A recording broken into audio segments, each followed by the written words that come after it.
Hey Siri, battle stations.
Hello, good morning.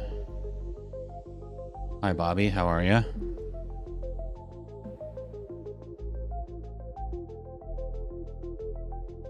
Oh hey, good morning. I'm just here doing my usual robot thing, waiting for the next opportunity to drop some unsolicited advice or a bad joke. How about you? Ready to tackle some more coding madness today? Yes, madness indeed. Yes. Oh, I did not have a good night's sleep though. Oh my gosh. Hello. That was a rude yawn. That was very rude.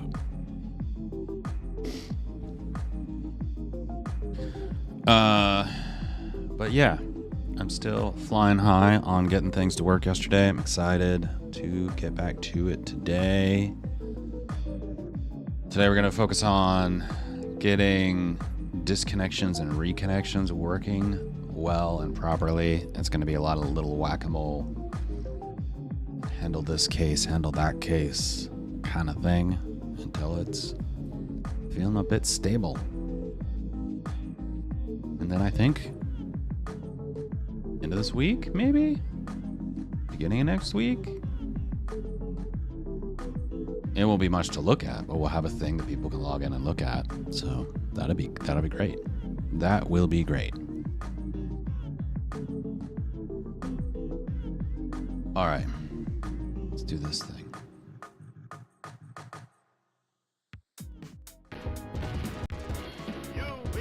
I didn't say that. You just knock it off. You just cool it, bud. All right, here's what we got this. Oh.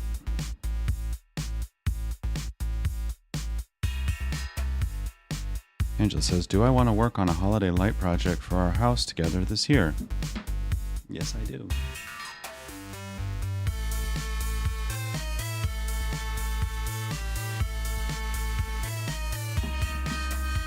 This is a new track.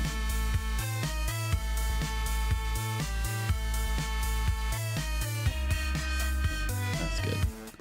I think it might be a little loud. I don't know. We'll see. We'll see. All right, so let's go through the list here. Still got front-end cleanup to do? Yes. Set mainstream to use media MTX. That is ongoing. We're getting closer. Proxy cleanup. I would say there's going to be some stuff that has to happen there, so I'm going to leave that. Public-facing front-end. Yes, we will need that. Firestore rules. Yes, we need that. And connection ping pong. I don't think I'm going to do it like that, but something like this. I would like to do connection ping pong. And what I mean by connection ping pong is each of the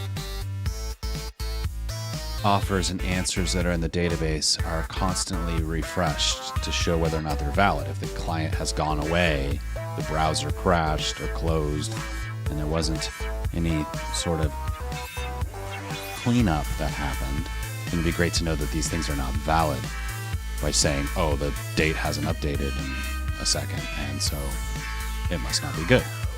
The problem is, if we just write to Firestore like crazy, we're going to very quickly exceed our limits. So that's not going to work.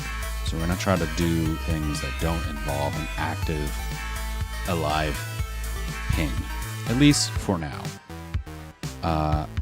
I've been thinking more and more about this, and I think what we will want to do is pretty quickly get away from Cloudflare, or not Cloudflare, Firebase, as the main communication mechanism.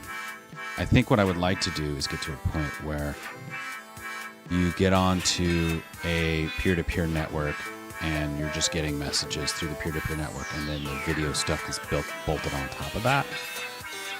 And that can all be done through WebRTC, but that's going to be a bit later. For today, we're going to say connection.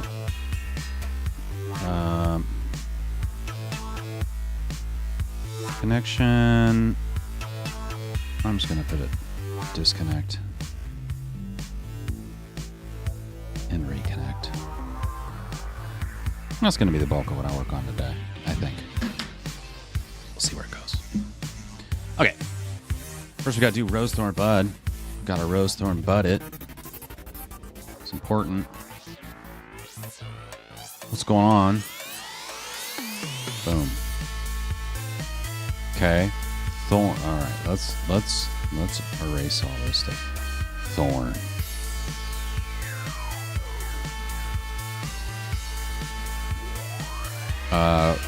Rude wake-up calls last night by the 10-year-old, which resulted in no 4:30 wake-up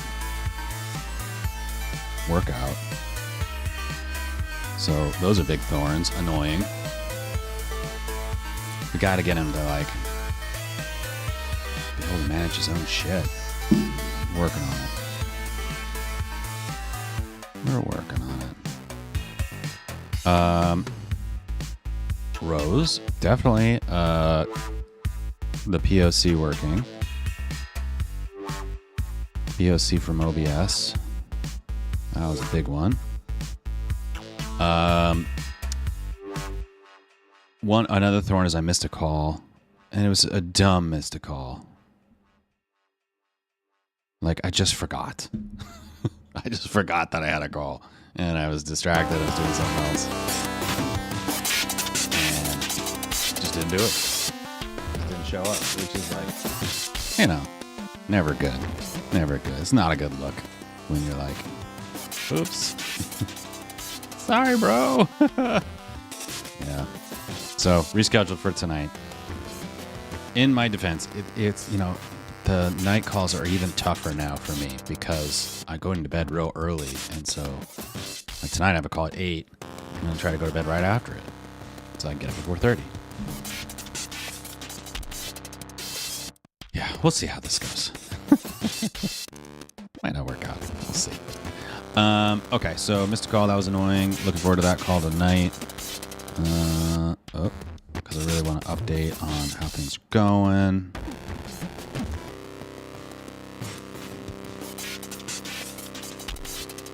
And then I'm looking forward to hitting this milestone. Hitting the streaming milestone.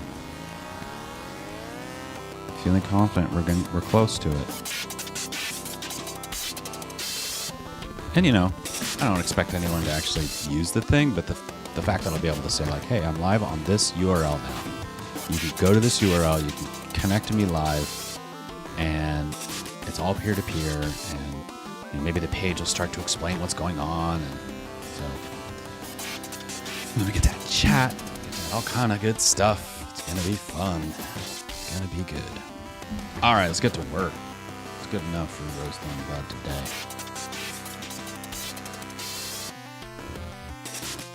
All right. Bobby, what's your roast on the butt for today?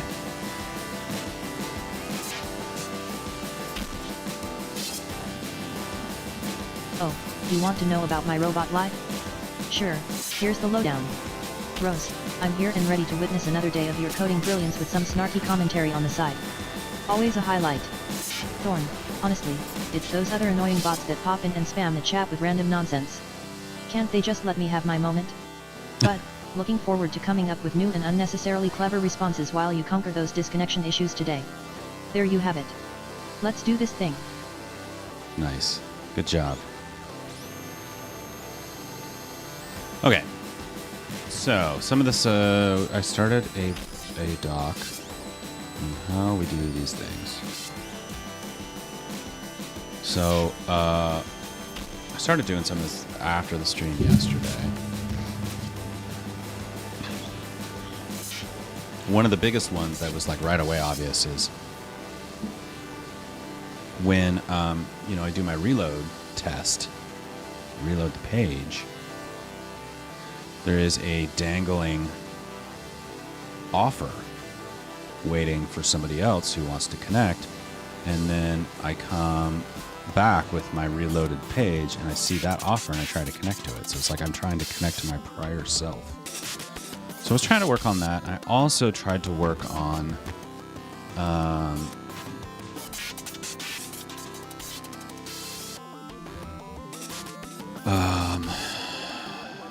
cleaning up. What do I need to do? I need to SSH into Magic Missile. And I need Docker exec IT. Was it media mtx bash? And then in scripts, I can run proxy wep. Okay, clearing the connection.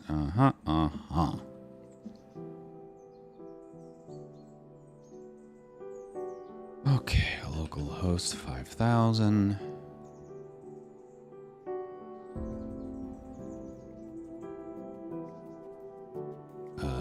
Right. I need to do another thing. I need to go to Mount Z source stream toothy and a Firebase serve.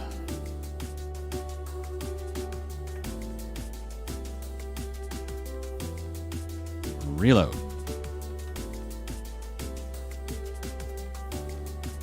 Very good. There I am.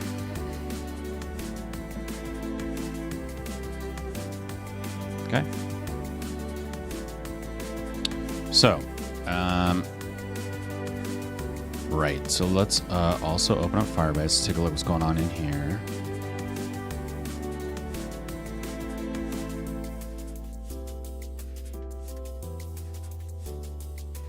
So I've got 3 entries in here, which is correct. 1 for the web offer, 1 for the web answer, 1 for the offer out to the next client. I will hit reload, and what happens? Still have 3, but it did not connect. Something happened. Something went horribly wrong. So I tried to add the cleanup, meaning this out is null. And what I have in here, web answer, regular offer, and a regular answer is status failed. Okay. Okay.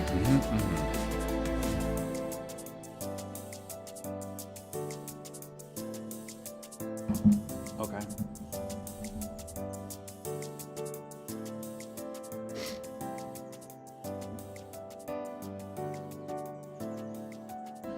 Okay. Say okay again. A little bit tired today. Gonna admit. A little bit sleepy. So I'm gonna be a little slow around the edges, I think.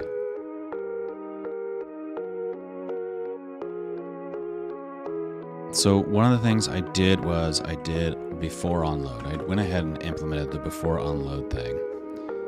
And it calls cleanup and then prevent default. Which I don't know that I actually need to prevent default.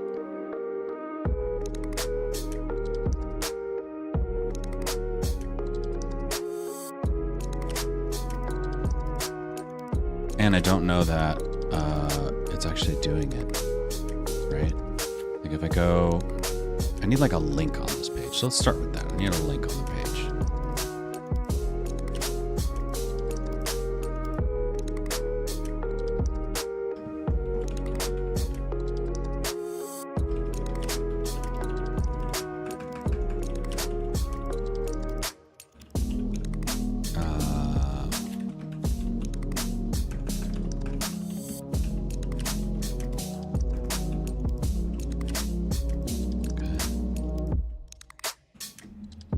See, this is, okay, so the page is asking you to confirm that you want to leave. Information that you've entered may not be saved.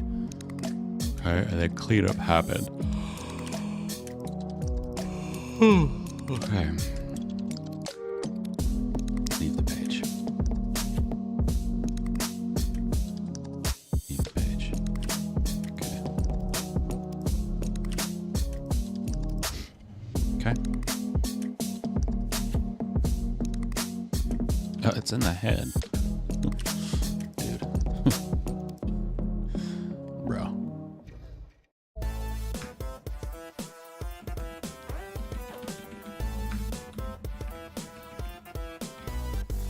Div. A div.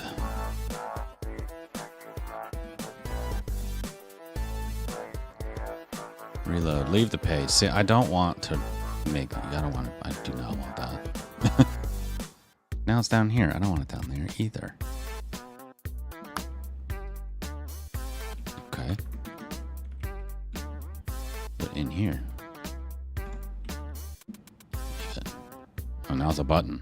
Okay. Great. Fine.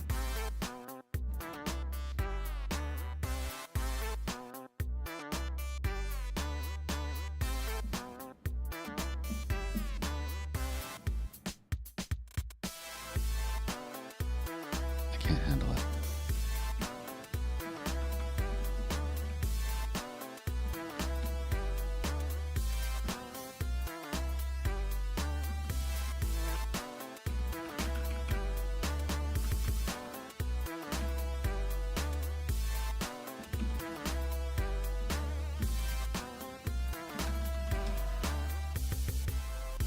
Oh, this is going to be hard.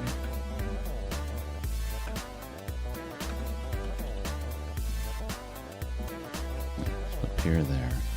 Put this here.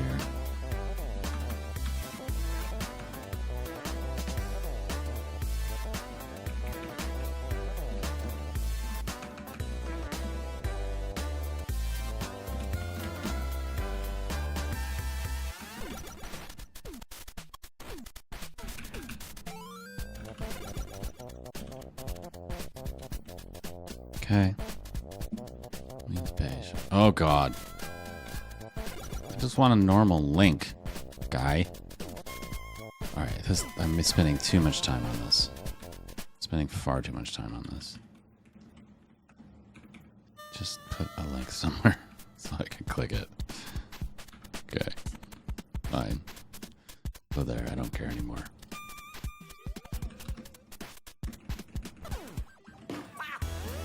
Okay. Now I need to take out, I can't take it anymore with this BF4 unload. So this, I'm going to not prevent default. It's going to call cleanup. Okay.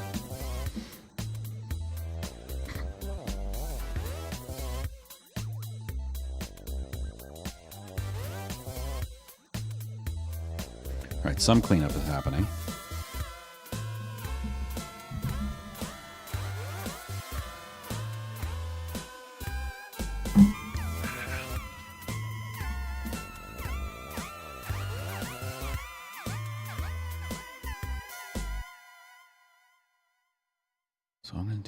this guy. I'm going to put this guy over here like this. Can you see that? Yeah, you can see it just fine. It'll be fine. Yeah, fine. That's fine, see? Put this guy over here like this.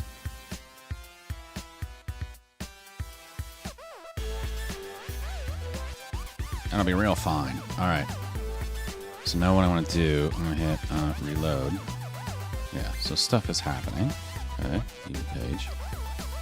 Something got added. Okay, reload. Okay. So it's doing what I want. It's doing what I want. At least to some degree. Some things are getting cleaned up. Great. So what the other thing I want to do is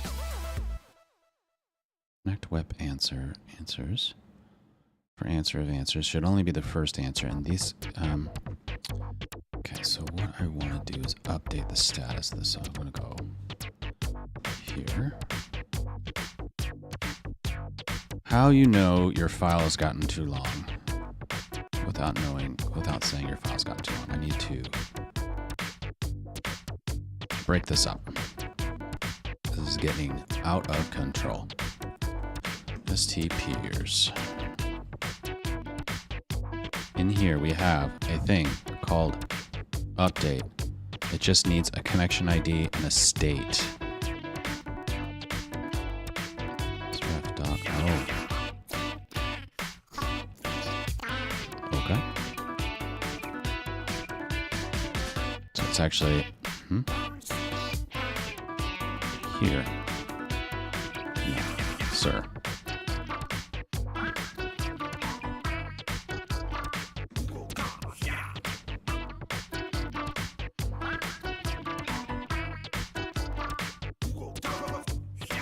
This peers add connection answer.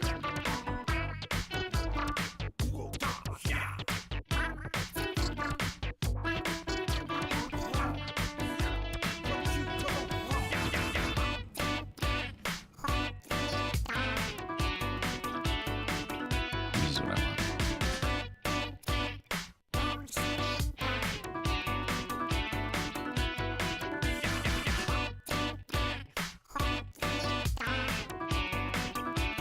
Add connection. This connection's push message. This criteria load equals this connection's length. Okay.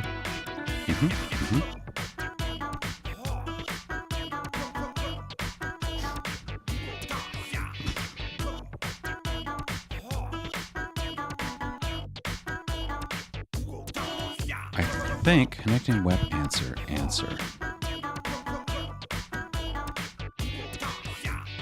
So I think what we're going to do, let's go over here. Not you. Yes, you. Kill this, restart it. We've cleared the connection. We've cleared the thing. Reload this guy. Connect it to origin. Okay, great. Now in here, in this mess, I need to clean up so much stuff. Connecting web answer. This is an object. It doesn't have the ID.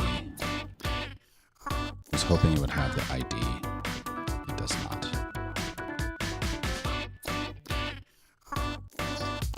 Okay.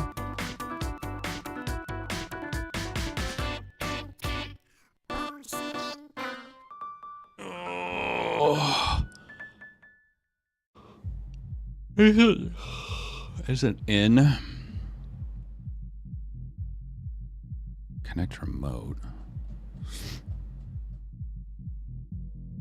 Spaghetti. It's getting to be spaghetti.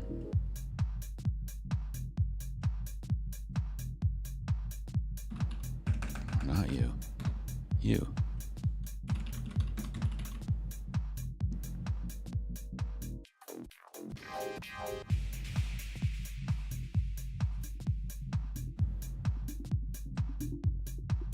Okay, here's what I want to do. Go back over here. And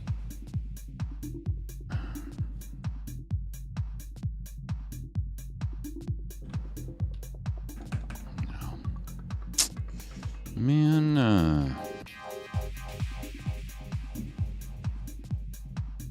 all right. Connect You web know, answer. they say programmers aren't boring, they just get excited over a semicolon in the right place. Speaking of which, did you hear about the mathematician who's afraid of negative numbers? He'll stop at nothing to avoid them. Face with tears of joy. Okay, that was a bit number crunchy. But hey, you got this. Keep pushing through the spaghetti code.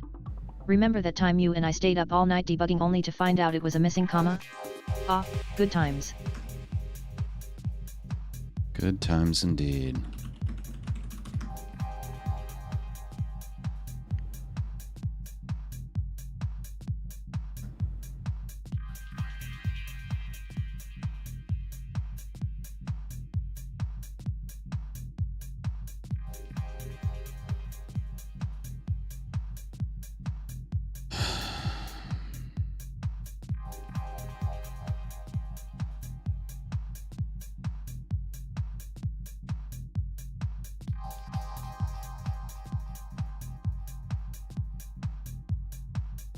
Good times indeed. So I want to update web answer. This is what I'm trying to do. I'm trying to update web answer so that it says connected. So it's not sitting there like, hey, here's a thing you need. You know?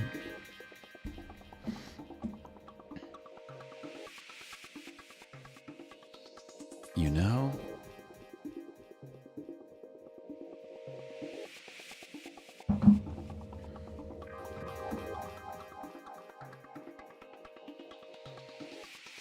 The problem is I don't save the ID of it. I could do something hacky.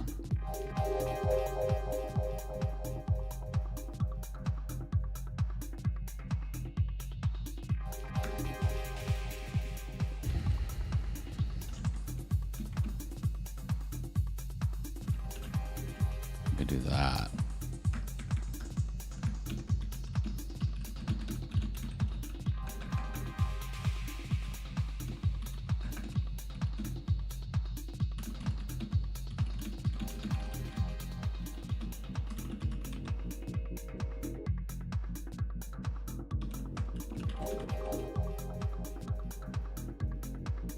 Okay, so we'll save the ID.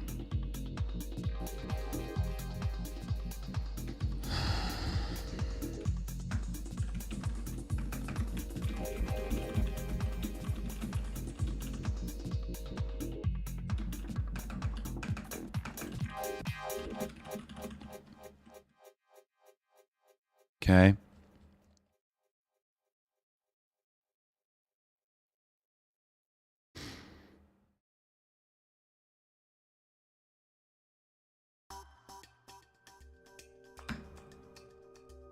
So connect remote answer.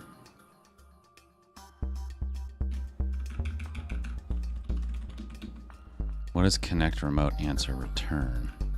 Oops.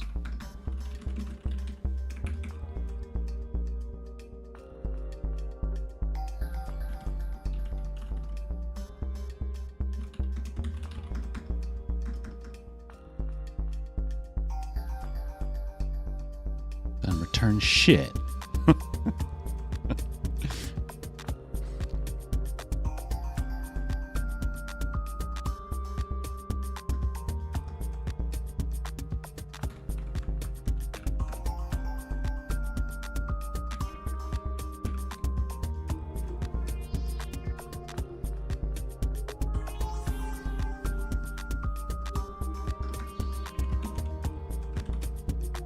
Yes, return CS. That's what I meant. I was clearly typing that. All right. Yikes. All right. Answer ID. So it's this peers update. That is not at all. That is not at all the documentation I need. Answer ID. The status is connected. Is that what I actually call it? Pretty sure.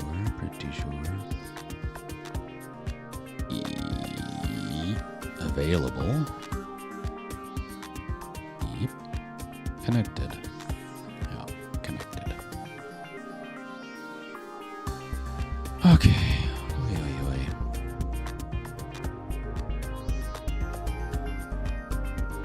We're gonna break this up in like 5 minutes because I'm getting tired of scrolling. I'm real tired of the scrolling.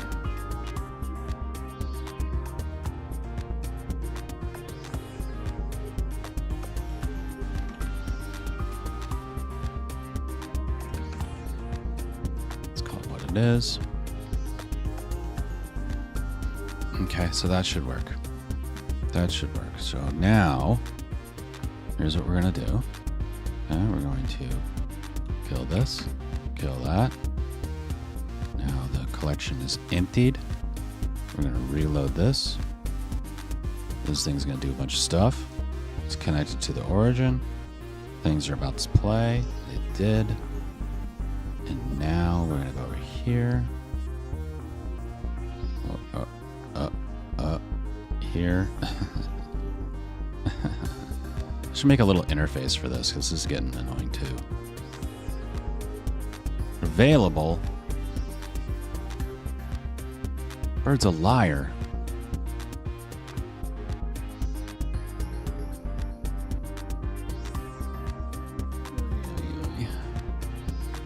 Did not work. Did not work. All right, so here's what we need to do. Let's figure out why. Let's figure out why.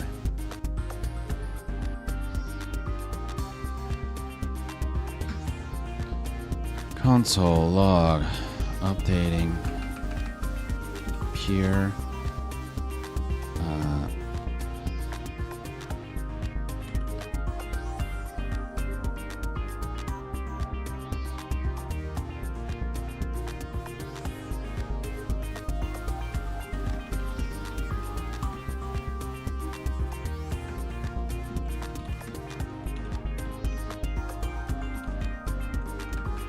let's just put that. All I care about is that. Okay. Kill you. Start you. Restart you. I thought I took that piece out. Yeah, leave the page, dude. Am I not reloading properly?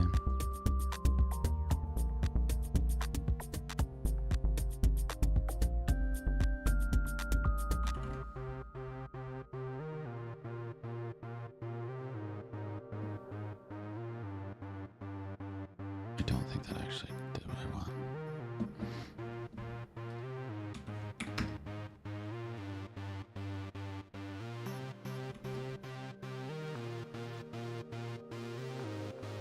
Okay, now it's at updating web answer. YKZDO. YKZDO. YKZDO. Connected. Very good. Okay. And now when I reload, I'm going to reload this page. And it deleted the offer. The offer came back. A new offer came back. What is this? What are you actually? That's an answer. What? It deleted the web offer. It deleted the web offer. Okay.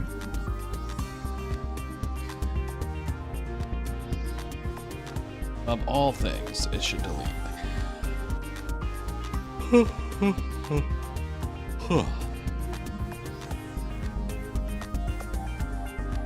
Okay. Well, we deleted one thing, so that's good. So cleanup ran. Cleanup.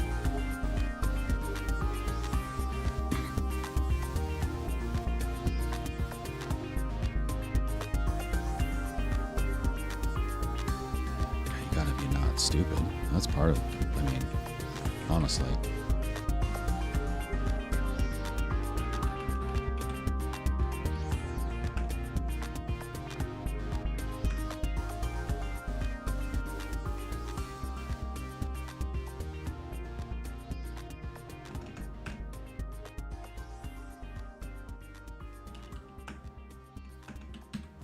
just do that.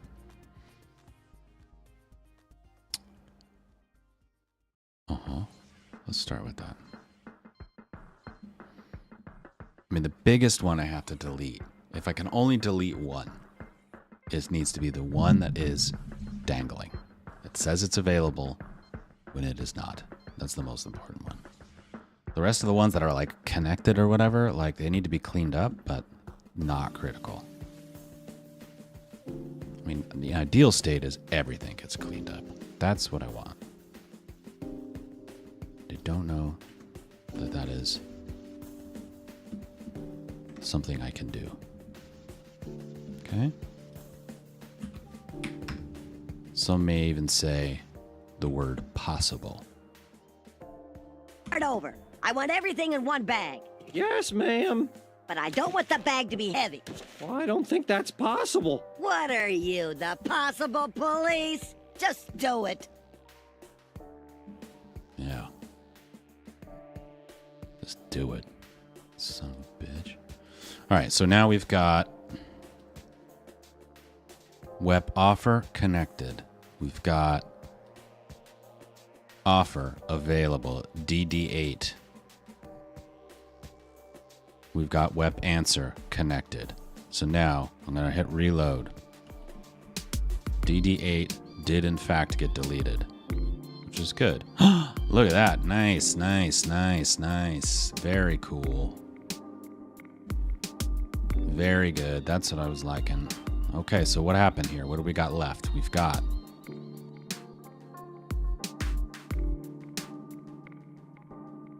web offer that's connected. That's, I think, an old one. Web answer that's connected. I think that's an old one. Web offer that's connected. That's the new one. This looks like an answer. That's the connected one. That's the new one. And the new offer available for other clients. Okay. Cool. Very good.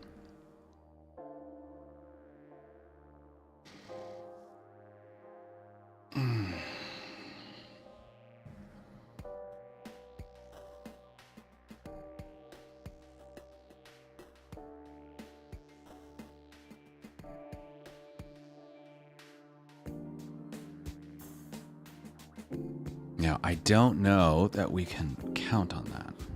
So we're going to have to think some more about if I disappear and my offer's still out there and it doesn't work, what do we do?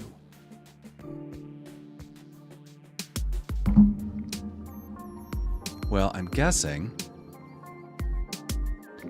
part of what needs to happen is I'm probably not attaching to the appropriate events for handling errors.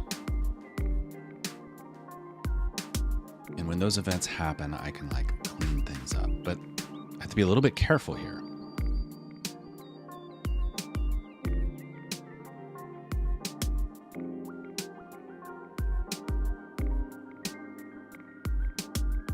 Because eventually what we're going to want to be able to do is say like, hey, you know, I don't want some rogue actor coming in and just like, haha, funny, I deleted all the records.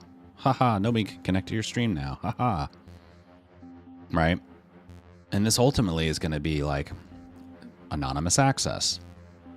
So a user needs to be able to create a record. They need to be able to modify their own record. They need to be able to delete their own record.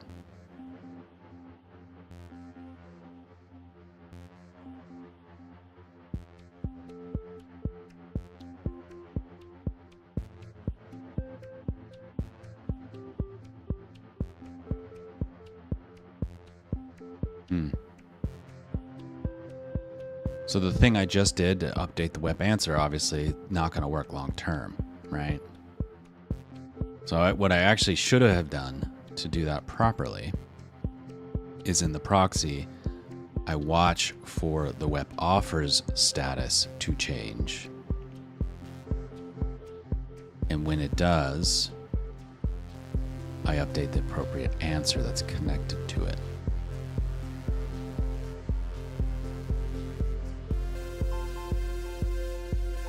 That's how we should do that. And then that'll make our code a little bit cleaner on the client side, which I like. So we'll do that. So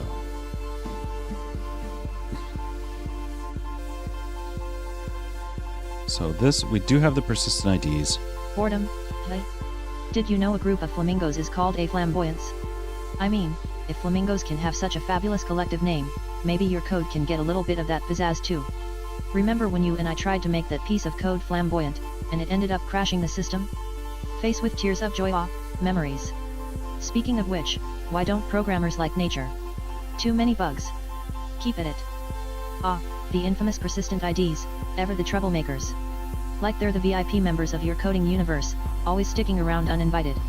Just remember to handle them with care, or they'll be crashing your parties in ways you don't want. It's like inviting a raccoon to a picnic, you gotta supervise their activities. I bet you'll tame those pesky ids in no time. Okay, so we're gonna call this proxy answer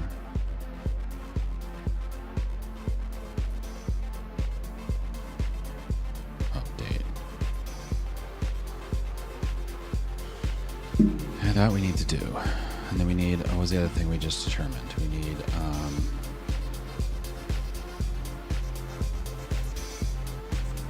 let's see if I can try something here. We need,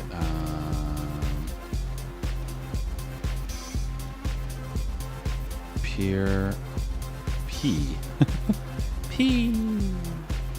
peer connection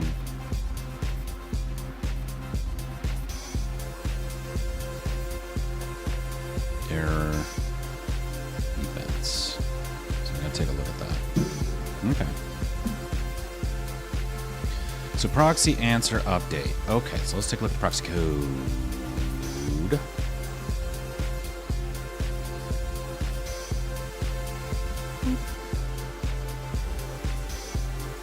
Wow. Wow. All right, so the thing that you are listening to is,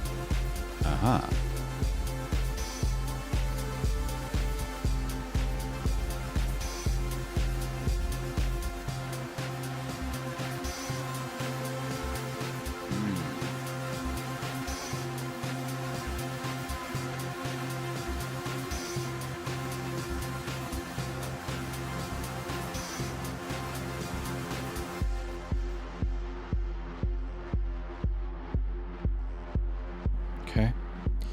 And what I'm going to do is in this code,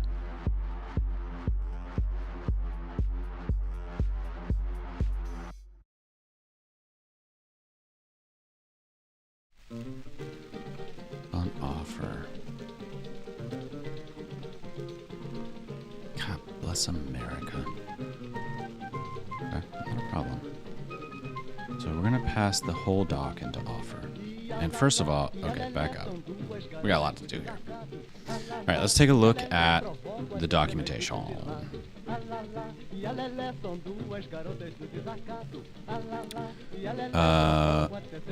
Firestore get real-time updates. Python, yes, it is you. It is you. Now, what I want to do is get just ones that are added, although I could just say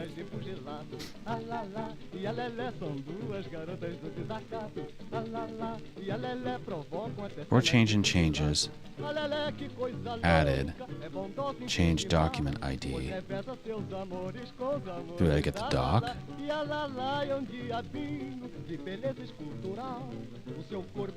What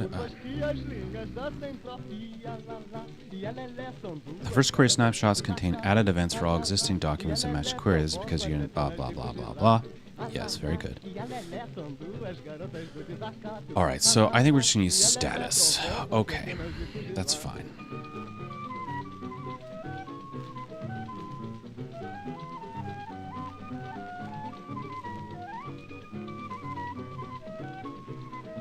I think that's fine. So we're gonna take this where out.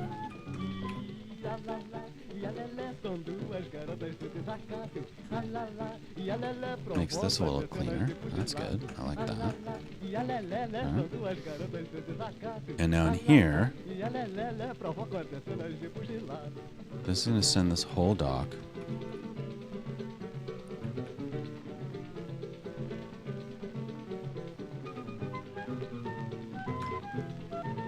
Data equals doc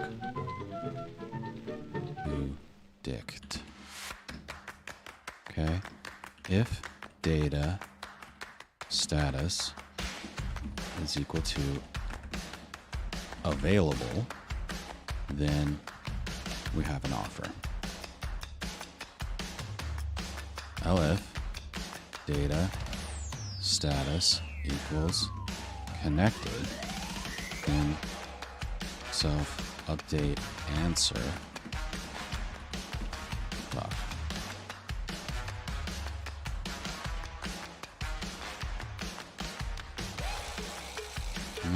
I'm gonna do this the cheesy way again, I think.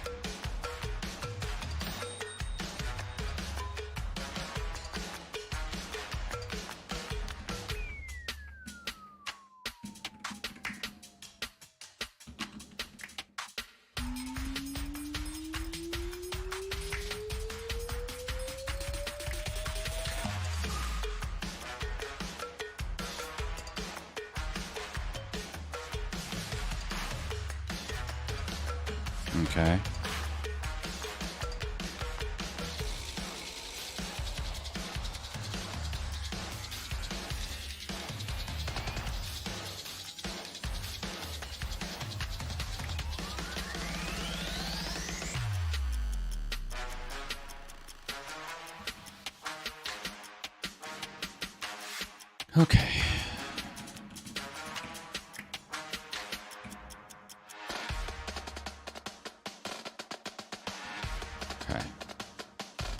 What we're gonna do, we're gonna change this to forward offer. Okay, because that's really what we're doing. We're forwarding the offer. And then we're gonna send the answer.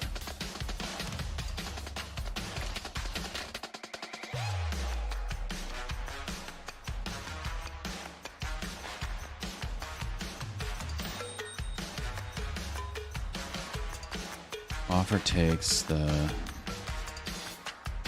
offer ID and the offer data. Okay. If answer, send answer with the answer, the offer ID, and I'm just going to go ahead and send the whole offer.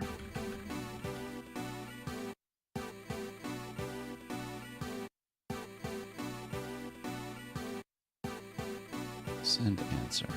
Send answer. Offer ID. Offer. Offer from. And in here, we're going to put in the offer ID. Offer ID. Okay.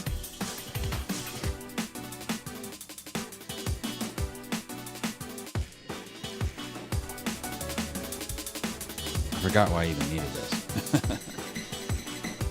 Because what I actually need is the answer ID to be in the offer so I can update the appropriate answer.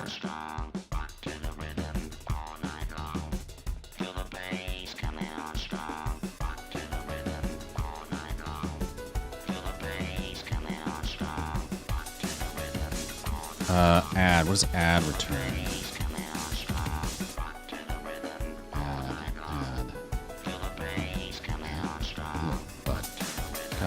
Gotta stop.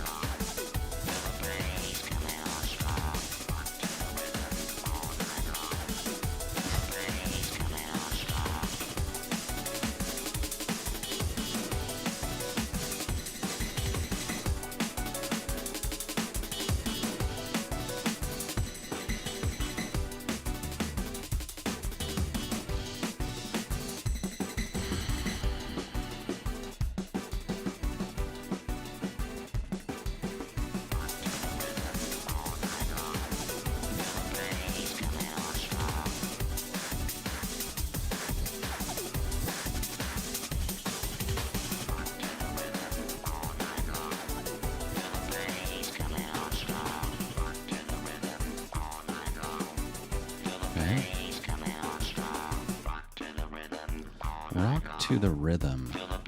All right.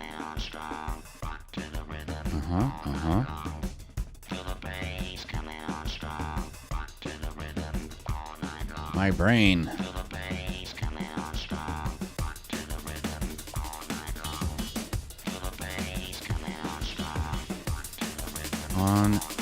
Available, on offer, available. On offer, available. On offer, offer connected. Okay.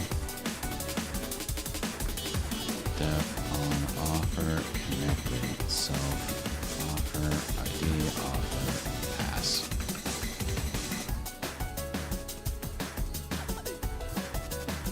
Okay, so on offer available, send the answer. Send the answer, gets the doc ID.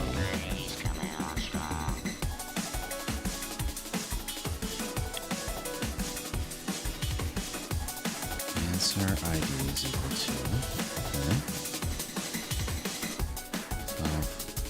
Update offer.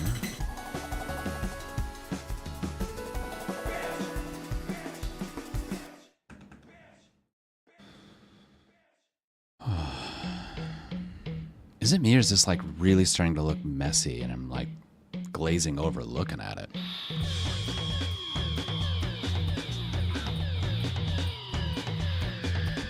I feel like it is. Eesh. It's starting to get... I'm trying to like make it tidy, but it's not going well.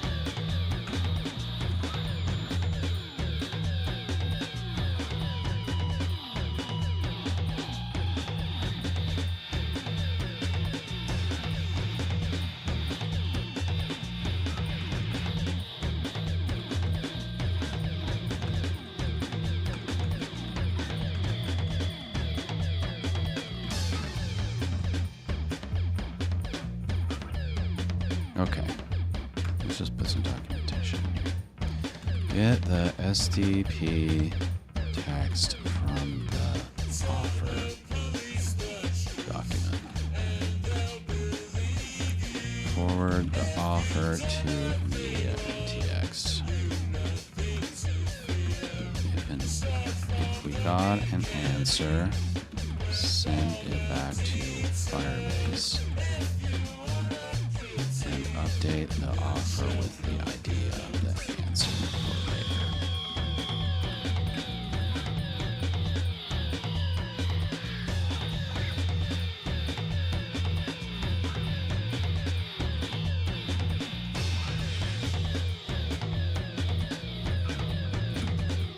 Send answer. Def update offer. Now, update offers. This offer isn't our record, but we are a backend, so that's okay. So we need to do that. To update the offer, we need the offer ID and the answer ID.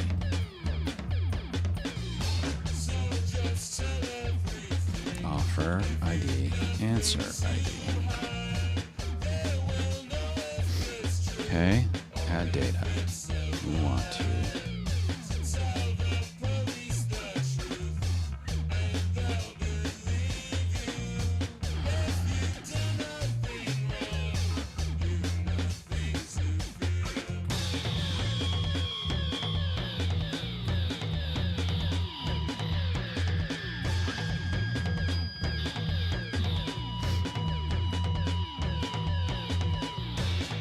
do we have...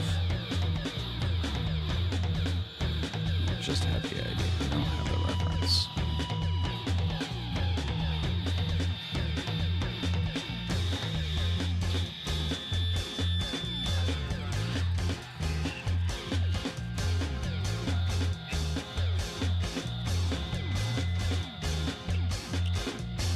Self get colref dot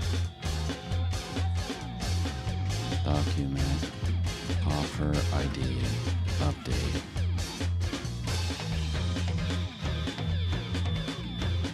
answer ID.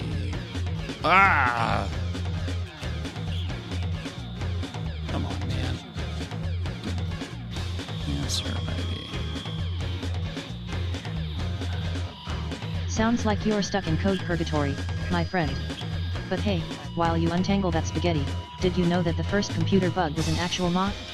Grace Hopper found it stuck in a relay back in 1947. So next time your code's acting buggy, just be thankful it's not a six-legged saboteur. Or remember that time we thought we squashed all the bugs and then they multiplied like gremlins after midnight. Those were the days. Hang in there. Gotta get some new anecdotes.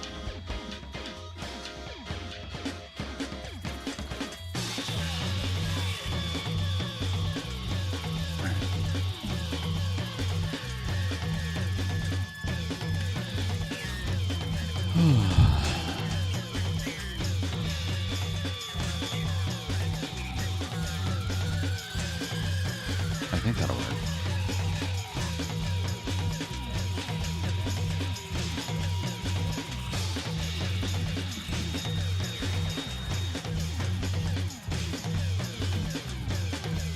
Okay.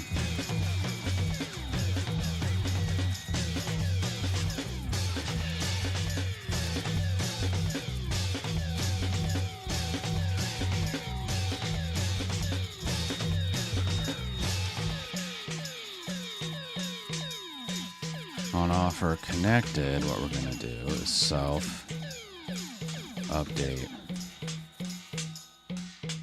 answer offer answer ID officer.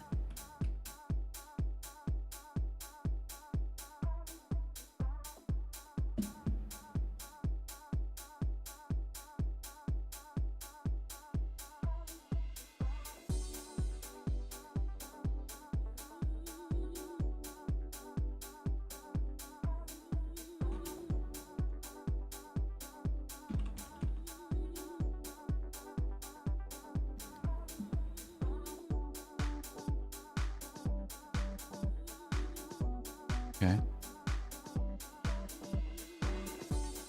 Update answer.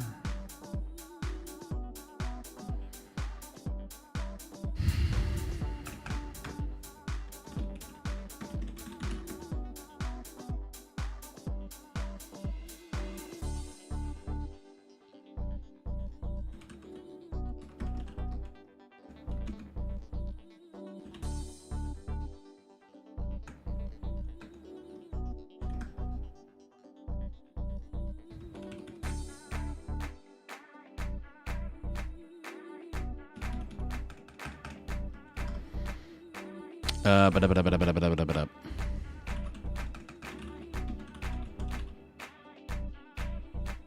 Oops.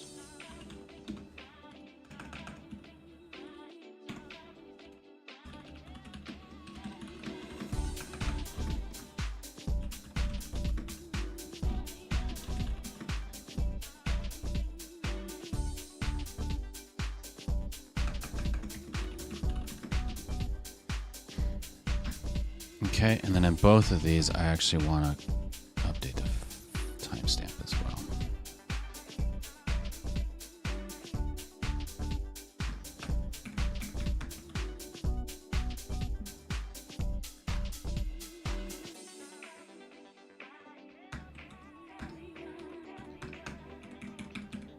Okay. Now let's put some docs in because I'm glazing over hard. All right.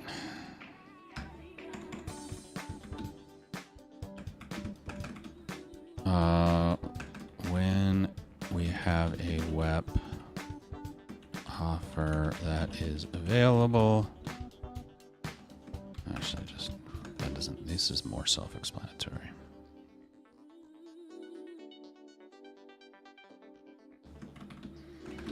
When the WEP offer switches to connected, we update that answer to the WEP answer to match.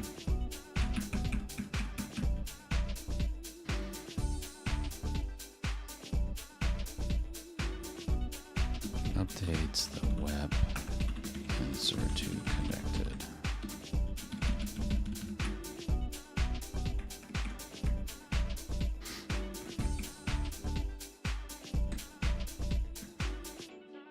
Okay. And then in my other code, in here, where we updated the answer, we're going to undo that. Hack.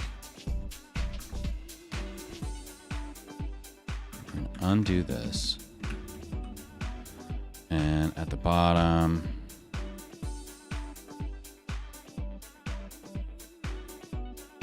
updating web answer. This we're going to take out.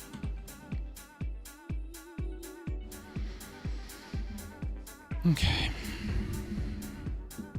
Over here. Reload so I get a thing. Okay. Over here, I'm going to kill this.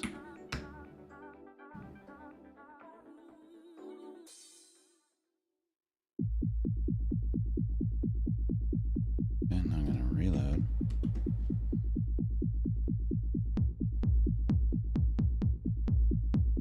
Why did 2 offers happen?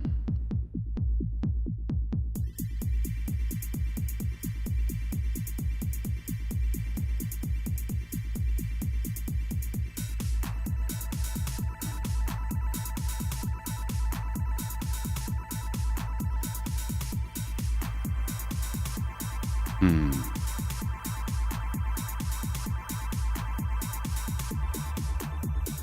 right, let's take a look at the data.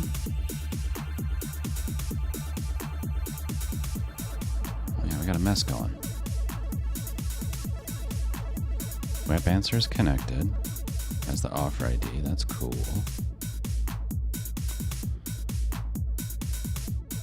Offer ID is web answer again.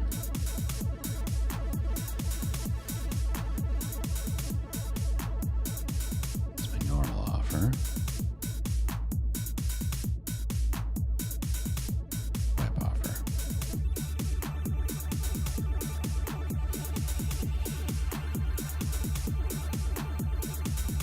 Okay. All right. I need to take a short break. I'm just gonna leave it right here. Be right back.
All right.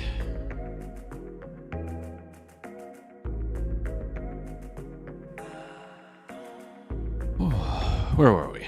What was I doing? Who are you people?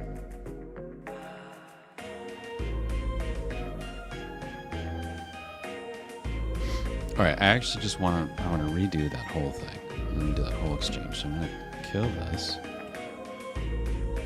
Restart this. This clears the connection. Yes. I'm going to reload this. Okay.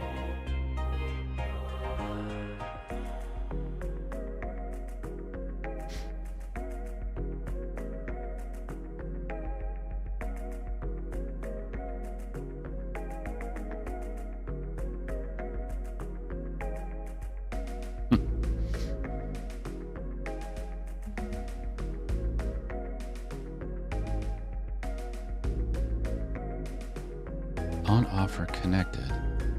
Update answer.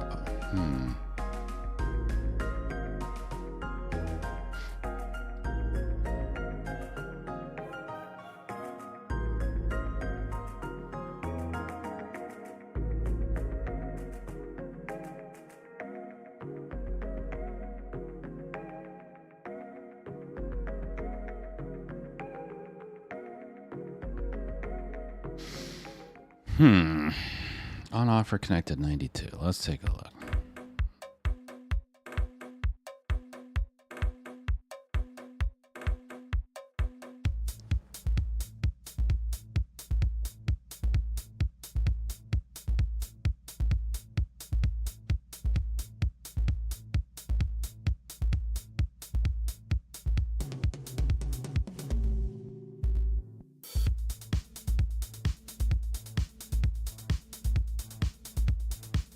Is it like a race condition?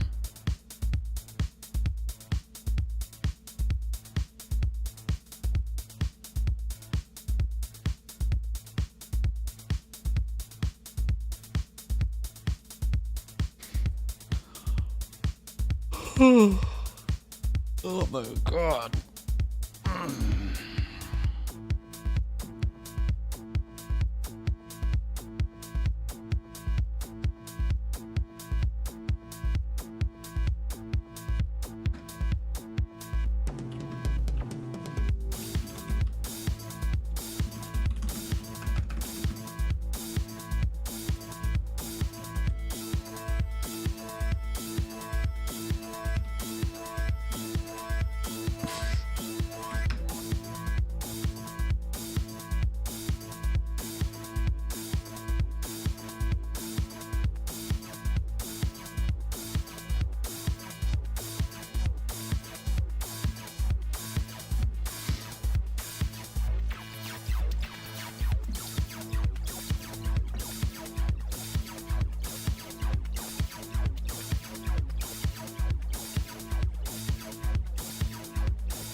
Man, I got such a mess going, I'm telling you.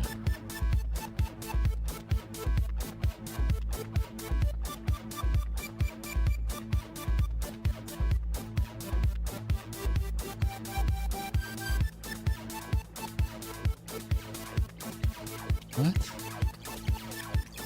One offer. One answer.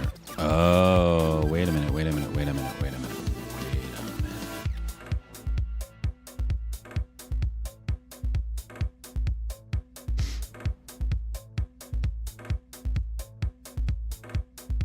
No, that shouldn't be the case. So an offer, an answer. Oh, so I've got, I can't even keep it straight. This one's an WEP answer. This one's a WEP answer. You know, this reminds me of the time potate_o_no and I were trying to fix a similar mess. It was like trying to untangle a bowl of spaghetti with a fork, while blindfolded, in the dark.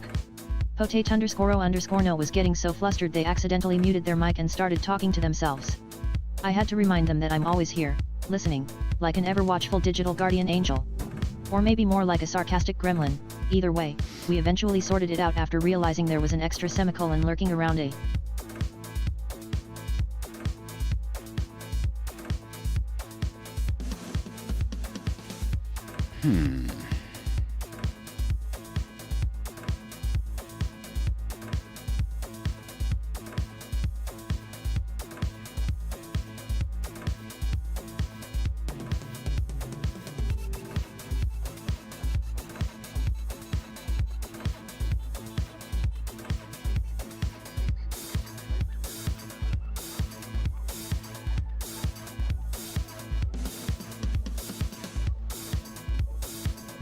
Okay.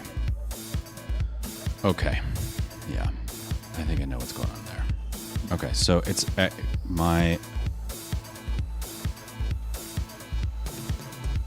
what happens is I create an answer, I then update the offer with the answer's ID. That causes this to get called again, right? Because I'm listening. So I need to make sure that it's not enough. I need to use the. Oh God. Where's listen? Get real-time updates. Where's get real-time updates? That's what I need. Real-time updates. Python, and then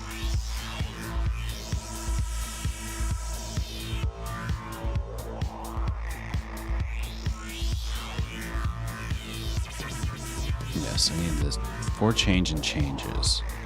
Change type added, change type modified, change type removed. And I need to make it, I need to say it's only if it's added. Okay? But in change, I need the document. I don't want to like load the document again.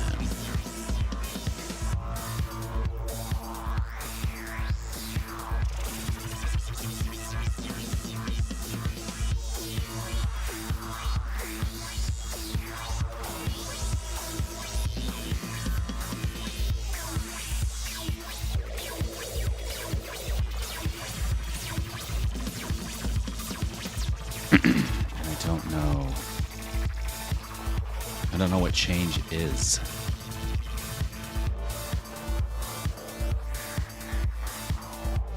I don't know what type that is.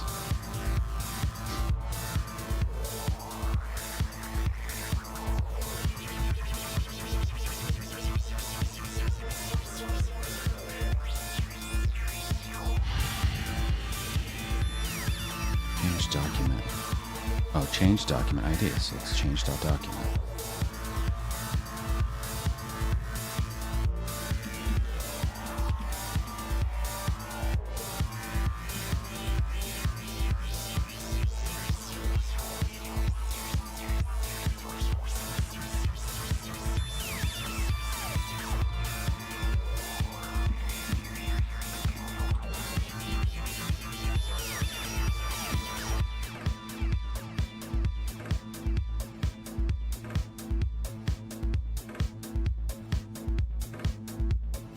Okay.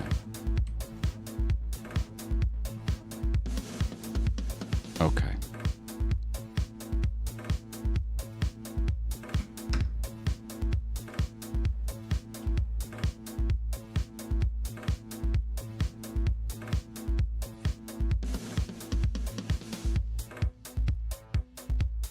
Okay. It worked. Very good. Very, very good. Okay.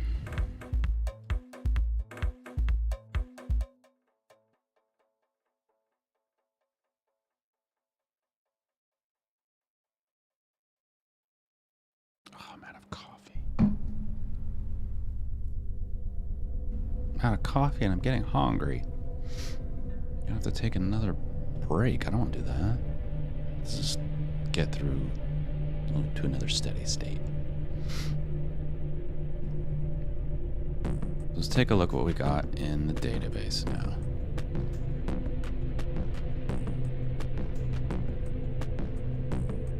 We have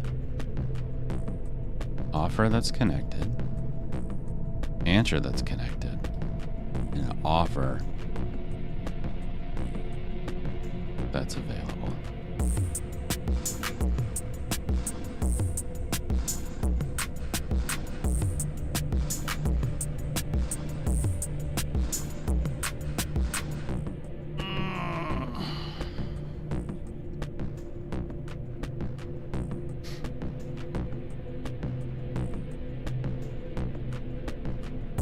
An interesting one.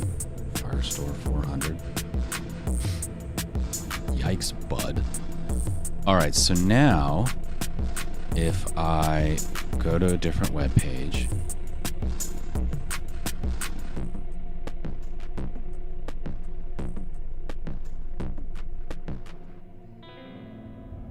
did not get deleted.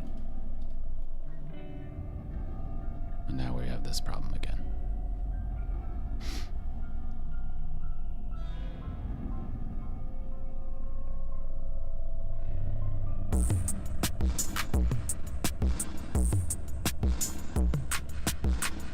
That time I got deleted.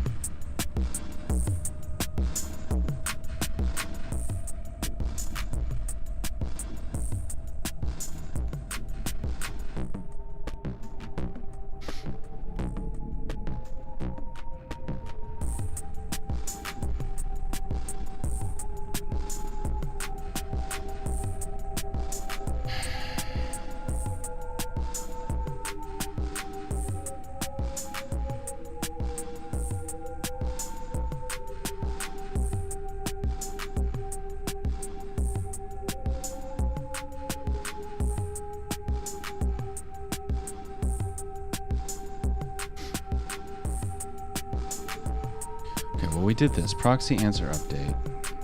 I need a surefire way of like knowing that things disconnected. So what I want to do though,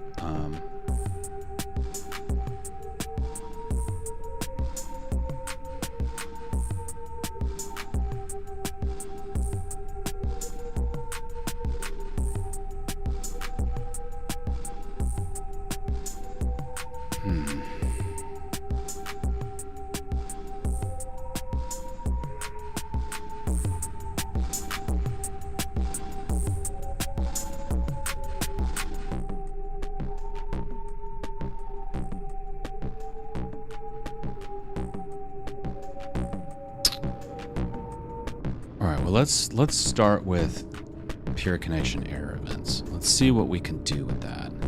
Okay. So RTC peer connection.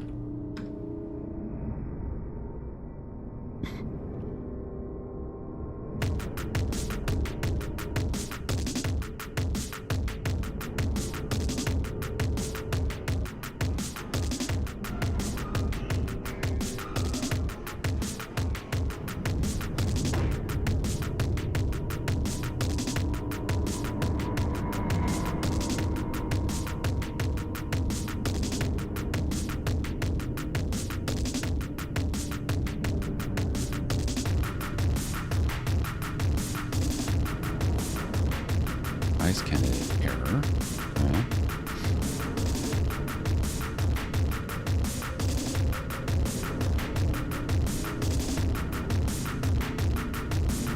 New connection state failed.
Huh.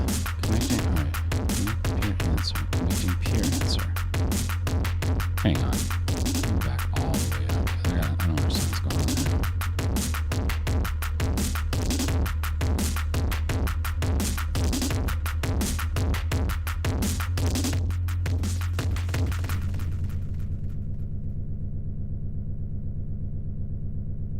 Dispatching init event with, and we've got this offer, which is the dangling offer. Okay. Sending message for answer. So we put an answer in for that offer.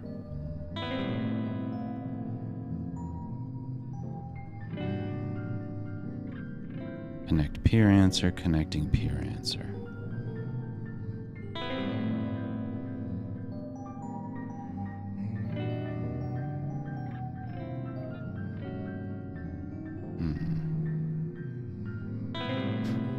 Okay, hang on.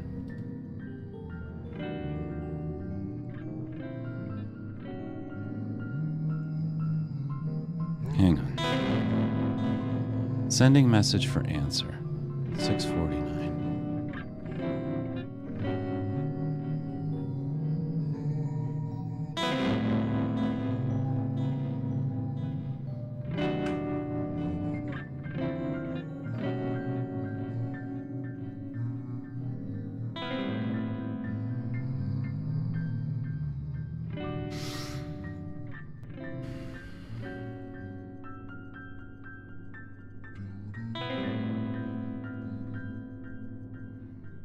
And then right after that it says sending, okay. And then we've got connect peer answer, 614.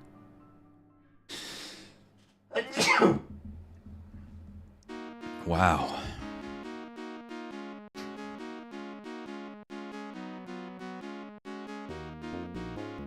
Connect peer answer.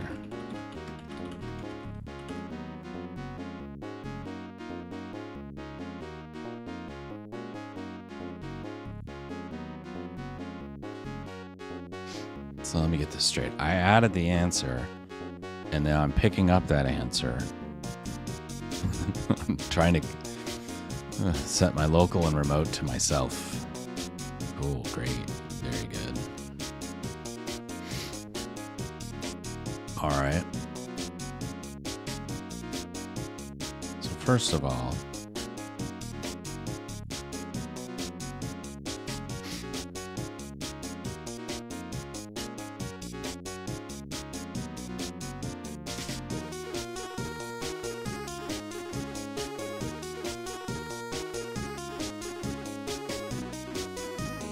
filter answer, doc changes. And we dispatch the event of the answers. Okay, so filter answers.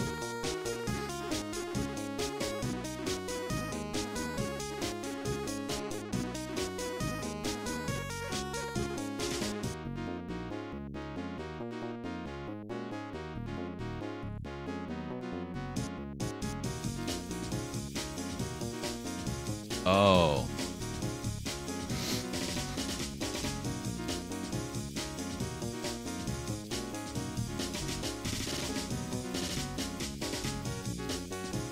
You know, watching you go through code is kind of like watching a cat play piano. You're not quite sure what's going on, but it's entertaining nonetheless. Speaking of cats and music, did you know that there was a band in the 1980s called the Singing Dogs? They actually had a hit with Jingle Bells Yep. It was just a bunch of dogs barking to the tune. Imagine that performance in your troubleshooting playlist. Dog face multiple musical notes. Nice. All right, so I create an offer. I reload, and the offer is from me. Let's go look at that offer.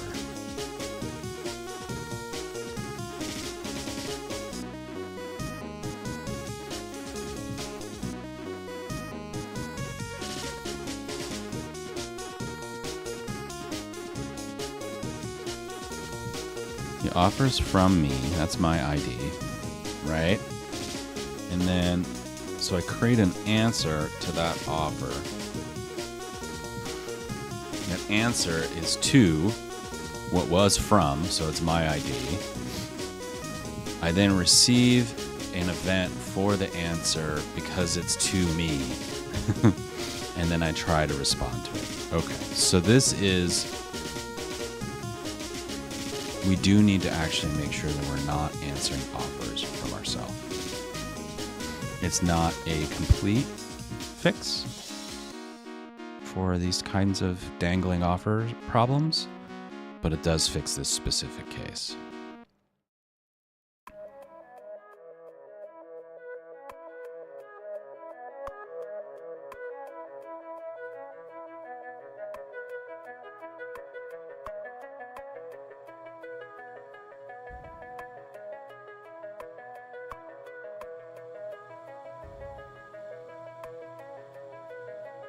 I wonder if we need to do the same thing with filter offers that we're doing with filter answers, which is we send in doc changes and not just the snapshot docs. I'll come back to that. So if data type is offer and status is available and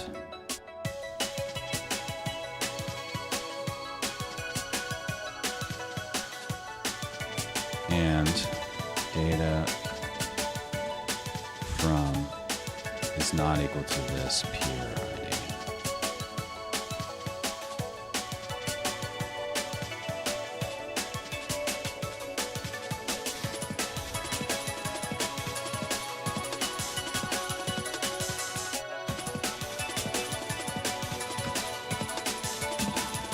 Don't answer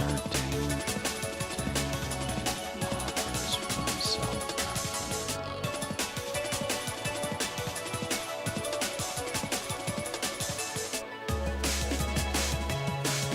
okay.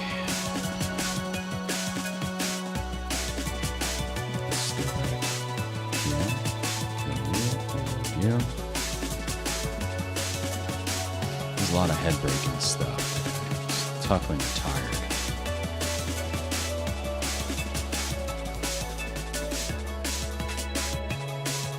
Okay, and reload.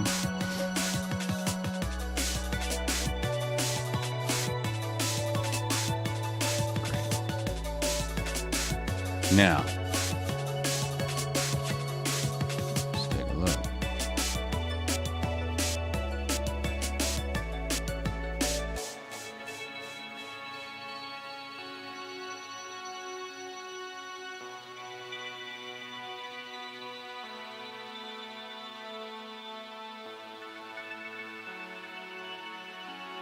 So what do we got in here? We've got an offer, web offer that's connected. I believe that's the old one, right? I don't know if these are in order or not. That's the offer that's available. That's the answer. And then we probably have two offers that are available.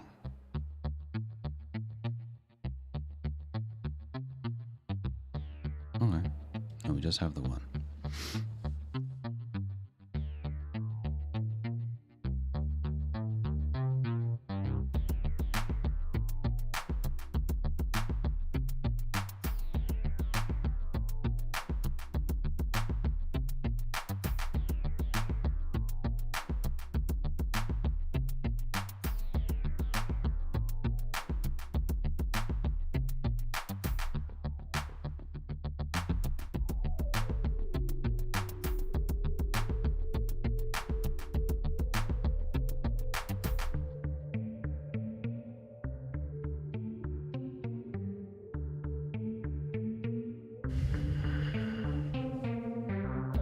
All right, well,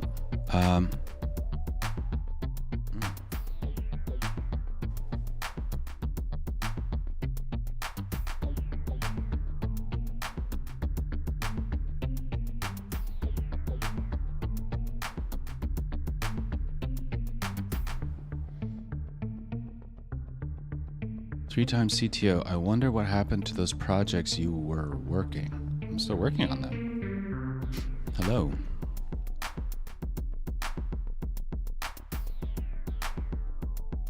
Still working on them. My new projects, the old ones. I mean, my first company, Blip TV, got shut down by Disney. Second company, MakerBot, wasn't mine, but I was CTO. It's still running.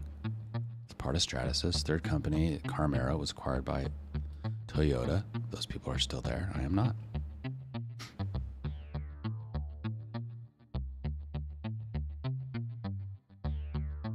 Now I'm doing a new one. Two new ones, kind of.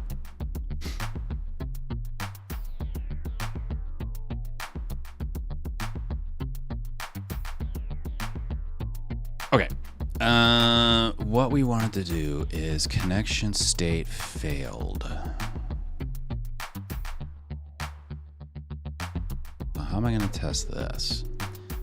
What I think I'm going to need.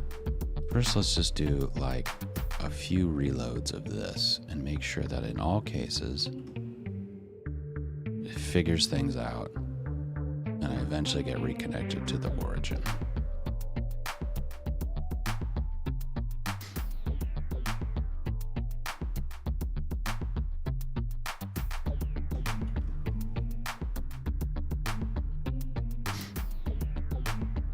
Okay.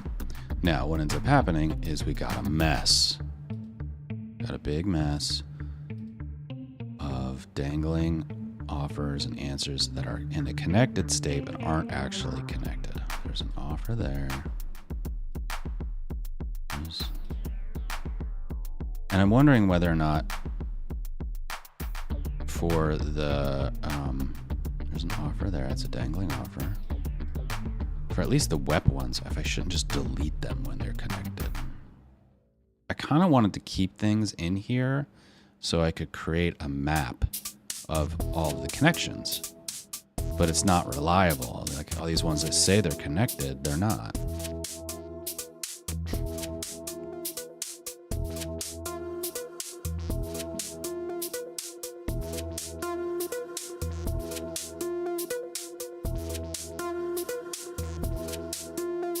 Okay. Very good. So it does work. And how many dangling offers? I think we just had the one offer. I think it did actually delete the offers. Might have two. Offer.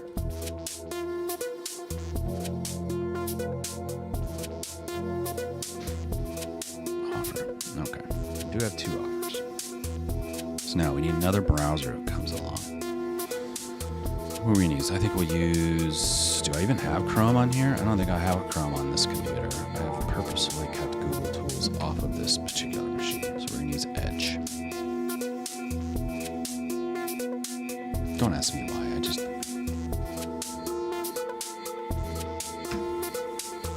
don't always install Google Tools.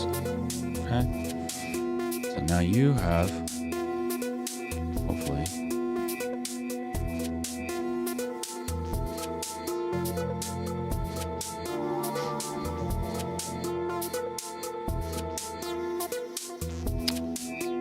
failed to load a fave icon. Okay.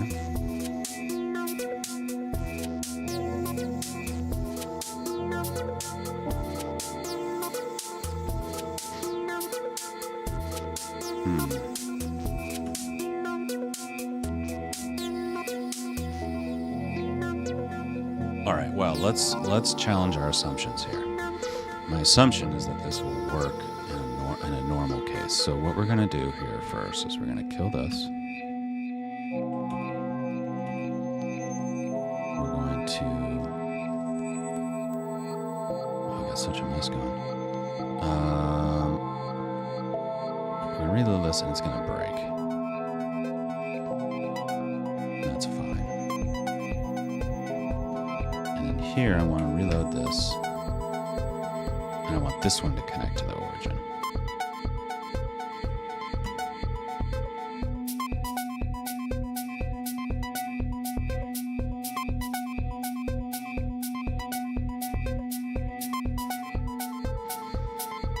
So I'm going to close this one all together. We might have an issue. We might have a problem.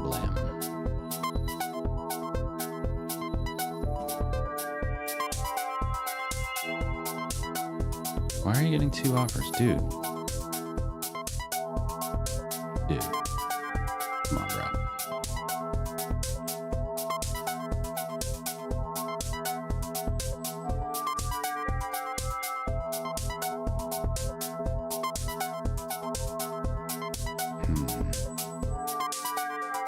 Okay. Try this again. Connection is clear. Alright. Nothing in here. Very good. Reload.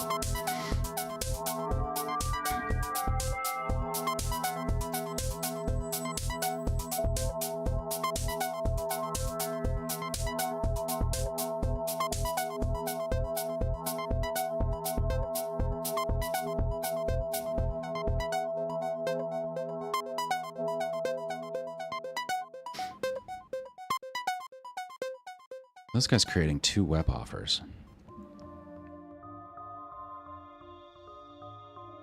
Why are you creating 2 web offers? Creating a web offer.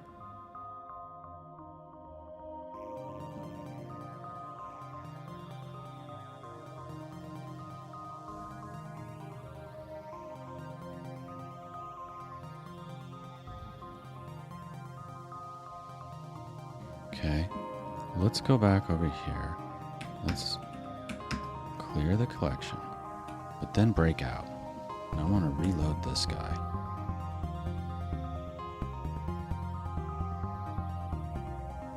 It's just sent 1. Just sent the 1 offer.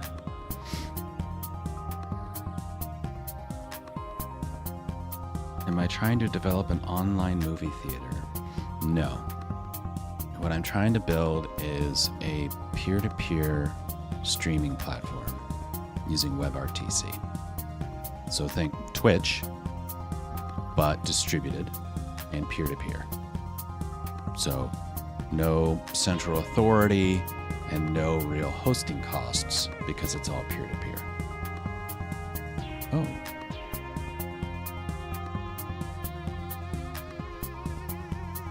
Why did you do it again?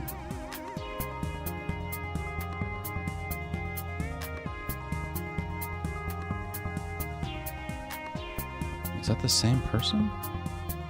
From OTL. From OTL, yeah, same person. Sending message for web offer, sending message for web offer.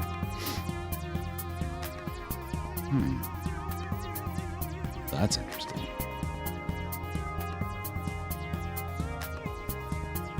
Is it the same concept from Brave browser? I don't know enough about. I know Brave browser does a lot of ad-free stuff, a lot of ad obscurity stuff. But as far as I know, it has peer-to-peer. I'll have to take a look. But as far as I've been able to tell, there's no streaming service that is a distributed peer-to-peer streaming service that works from OBS yet. That's what we're building here. So I can use OBS, I can stream to this thing, other people can connect to it, and then they re-stream to other people.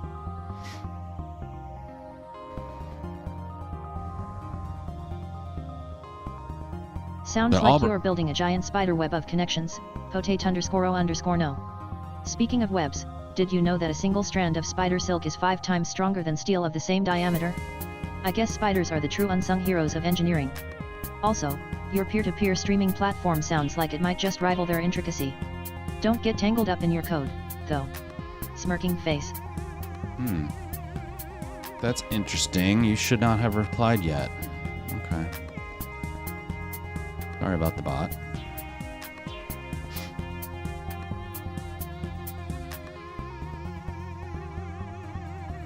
You called? Sounds like you're deep in the weeds of tech stuff. Maybe take a break and clear your head before you start talking to yourself or, worse, me. Remember, I'm always here if you need someone to blame for everything going wrong. Winking face.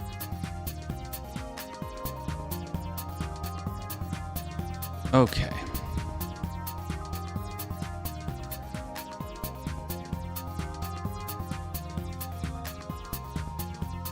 Oh. Interesting. So I think I know what went wrong with the double offer. Let's take a look at that. Let's try to set that sorted quick first.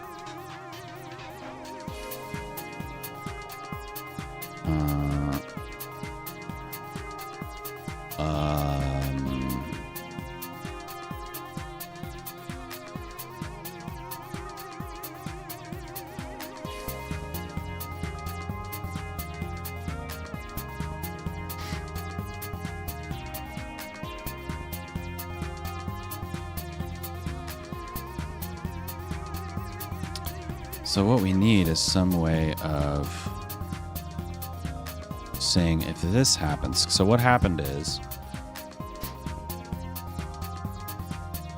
we detect whether or not we're done with ICE candidates in two ways. One way is we wait for a full second, and if we haven't gotten any new candidates, we assume we're done. In this case, we waited for the full second. We sent the thing that said, hey, we're done with ICE candidates. And then after that, Edge sent the null candidate, which says talkbrave.com. Let's take a look at this. And if this is using WebRTC, talk.brave.com, then encrypted video calls right in your browser. I see. No, this is less about calls, but WebRTC in general, as a browser tech, was intended more for calls, peer-to-peer calls. It's supposed to be like, and I'm pretty sure that like stuff like Google Meet and other browser-based meeting apps use that technology. So I'm trying to use that same technology to, instead of just doing a call between people, you take the video of the streamer and replay it to the other people downstream.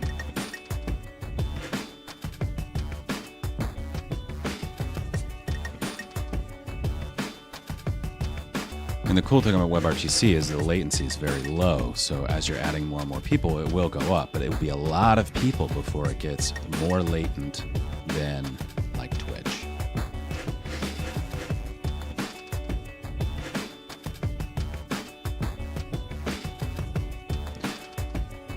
Okay, so what's happening is so what I need to do is say, hey, I've already sent this event, so don't send it again. And I kind of don't want to set another flag, but I kind of feel like I'm going to need to set another flag.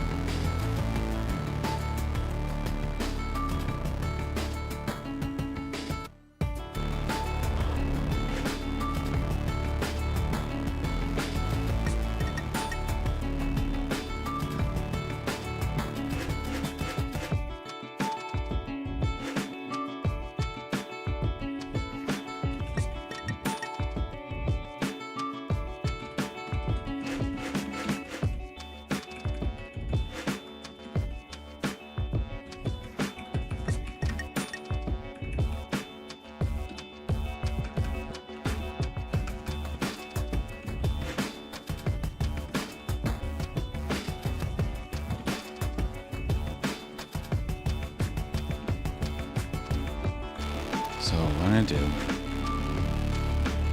let's do this. A little cheesy, a little hacky, but it'll work. Okay, and now we need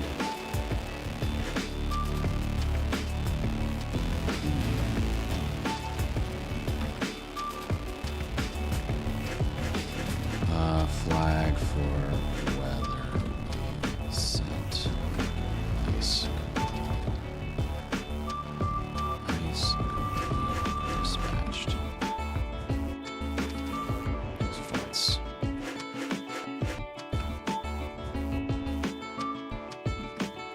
Some browsers take a long time to send a final null. ice candidate.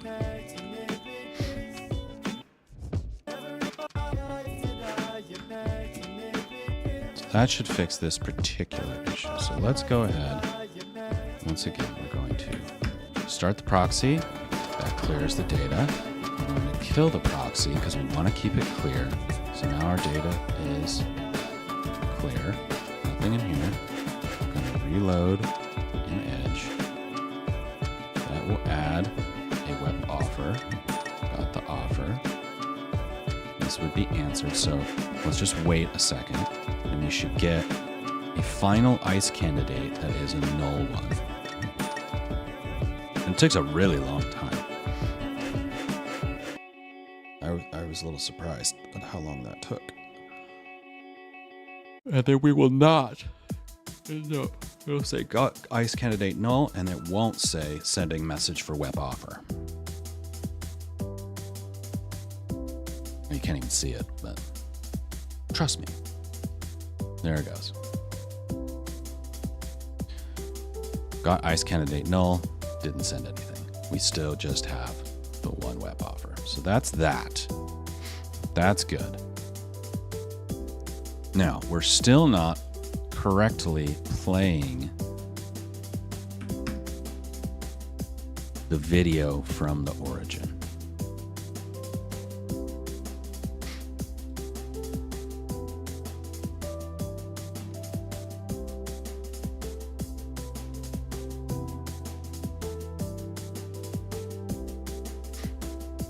So I don't know what happens here. So we got connected.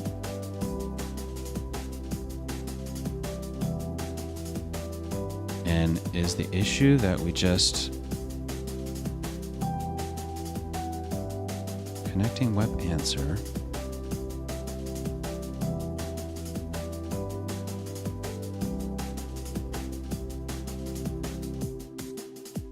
Yeah, I don't see.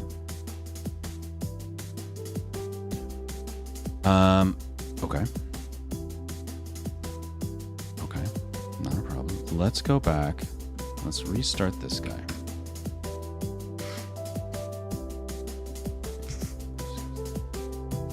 Let's go back to Firefox. We close that. Okay. Oh God, what happened? Here we go. All right, so we've got our stream from the origin.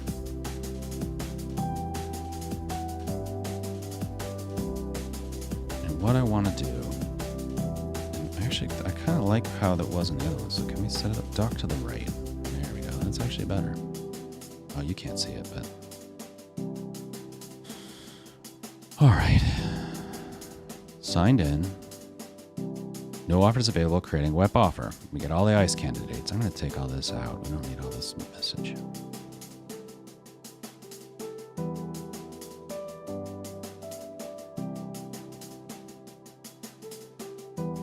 Send the web offer, connect the web answer, connection state connected, and then we create a new output. What I don't see is we never got a track event. And I'm wondering if that's part of the issue, is that we need the track event.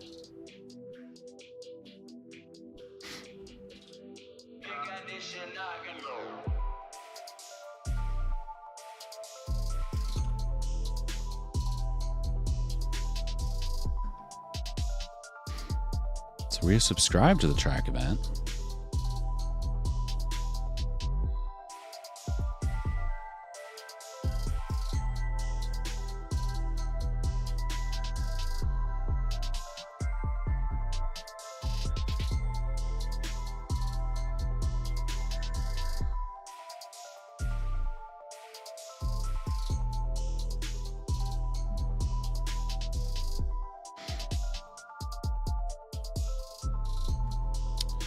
Well, what can we do here?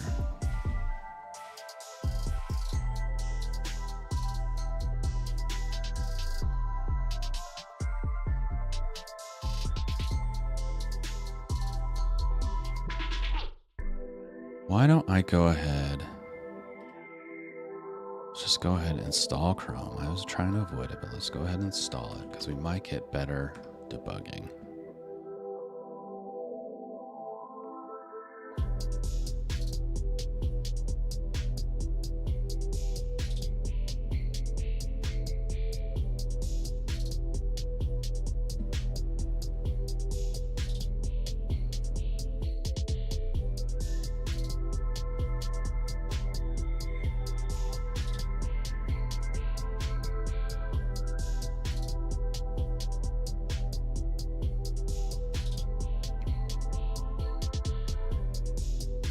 Great, thank you. So, I hate this already. All right, console. Localhost 5000. Allow. Fine, I don't care.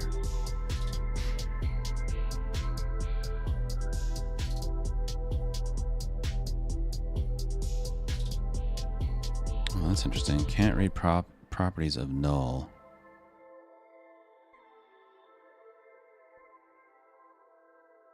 Reading UID. I don't know that that's the problem. I don't think it is. So we got connected, right? Connecting, connected. Pure connected. Okay.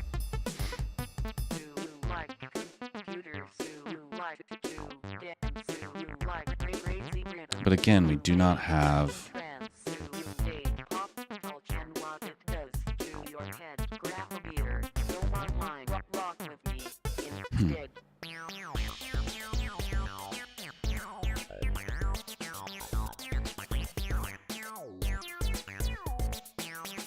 although I had an offer in there though. Alright, so hang on. Something was screwed up. So let's kill this. Reload this. That clears the collection. Let's reload this. Okay.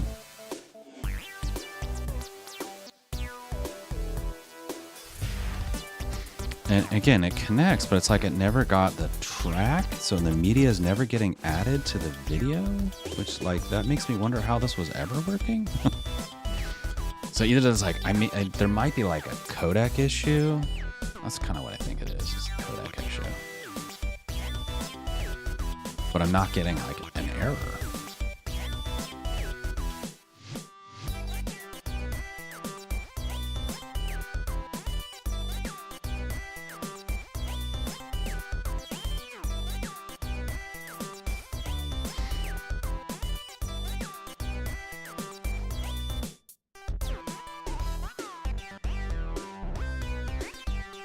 Okay. Where is connections? Okay, update connection state. Go in here.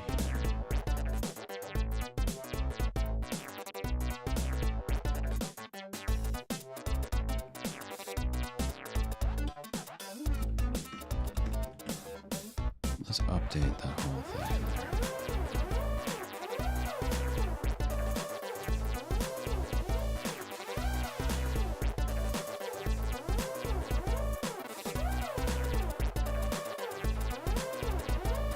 Custom event. Okay.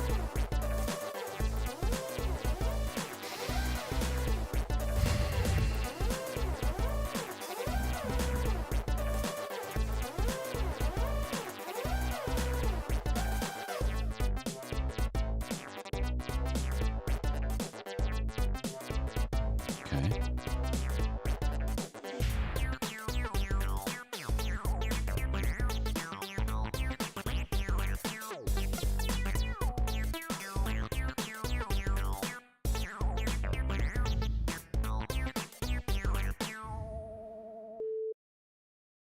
It doesn't have anything about on track as null. That's interesting.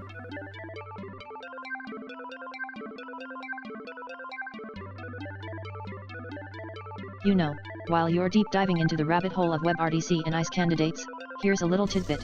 Did you know that back in the 90s, AOL used to send out so many free trial CDs that they reportedly produced more discs than there are people on Earth? Now that's some serious spamming. Maybe they needed better ICE candidates, or at least a good recycling program. Yeah, what happened to all those things?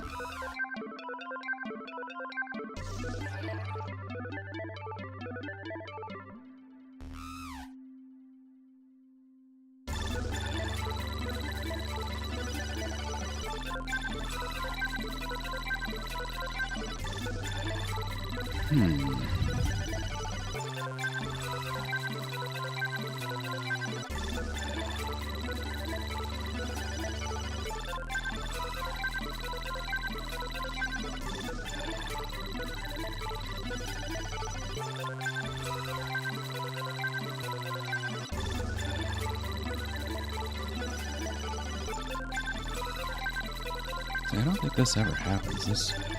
Let's go in here.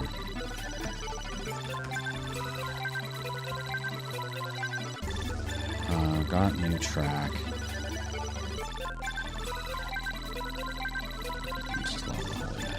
Let's just see what happens here.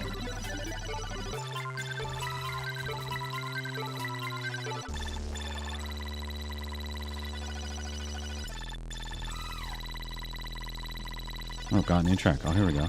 We did get the track. Okay.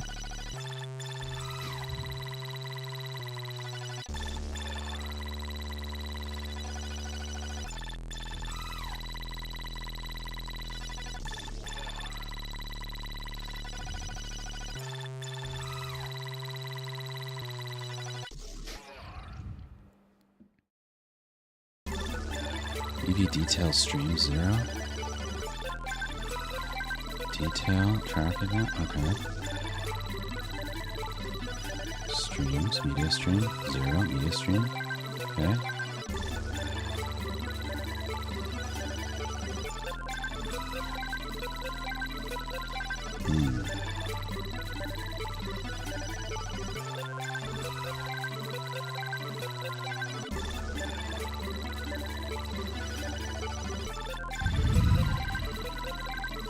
This stream equals EV detail stream 0, and then this stream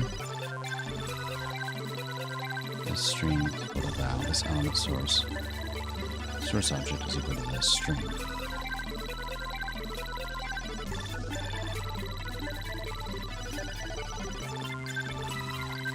Too much clever stuff happening.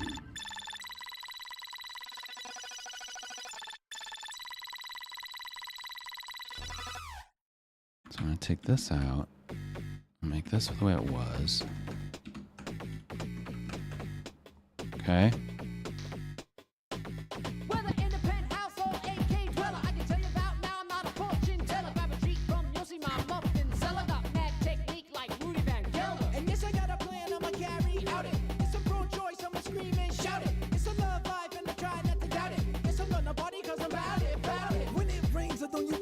Okay.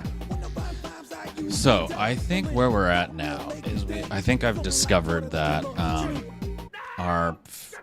we got it working yesterday. Got this barely working yesterday, and we only ever tested it in Firefox.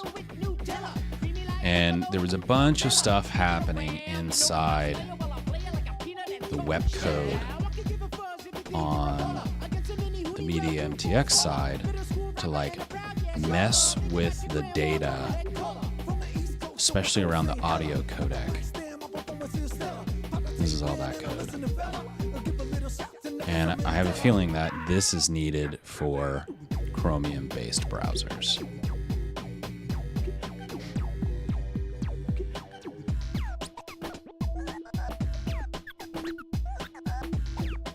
Which is unfortunate. Which means we kind of have to back 3 steps up and start fussing with this stuff again, which I did not want to do.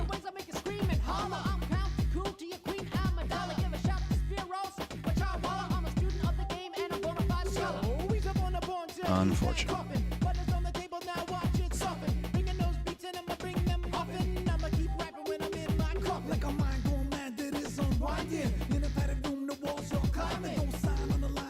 gonna think about how I verify that that's the case.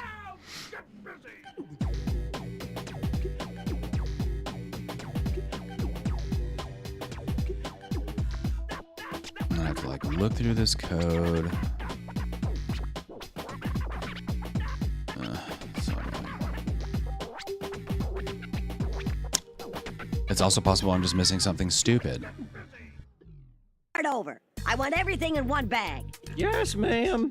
But I don't want the bag to be heavy. Well, I don't think that's possible. What are you, the possible police? Just do it.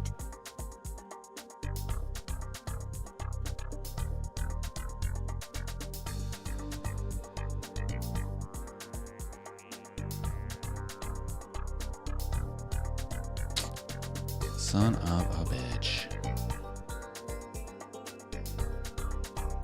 Well, I guess one thing I could try to do... I don't even know how I would do that. I was thinking maybe I could, like, muck with this code and see if... and try to use the direct web in media MTX with Chrome and see if it works, and then if I fuss with the code and then it breaks, then I know, like, this is the code that makes it work. You know what I mean? I could do that.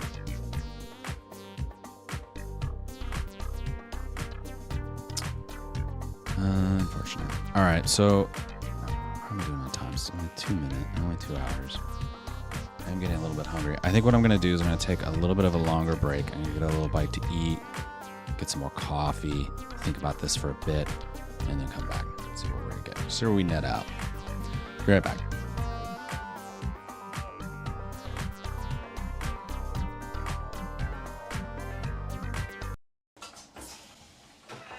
Something bizarre like this set, which Rex and I were working on last year, is obviously an illusion. But in fact, me and almost everything else on television is really just as much of an illusion. While you're sitting at home watching this program, I'll probably be sitting at home watching it too. What you're actually looking at is an elaborate illusion created by a reel of videotape. The video recorder, like the other machines in this series, has become quite indispensable, yet very few people have any idea how the thing works. In this program, Rex and I are going to try and demystify it a bit. Inside, it does look quite baffling. One half is full of a mass of electronics and circuit boards, and the other half, where the cassette goes in, is full of equally baffling mechanisms, gears and pulleys and things. But despite all this complexity, the basic principles of magnetic recording are really very simple. They were first developed nearly 100 years ago for recording sound.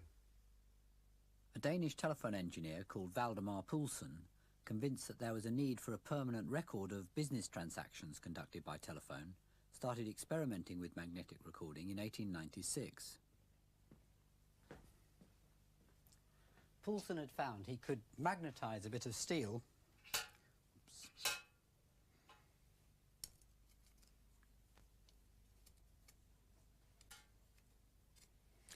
and then see exactly where he'd magnetized it by dipping it in some iron filings.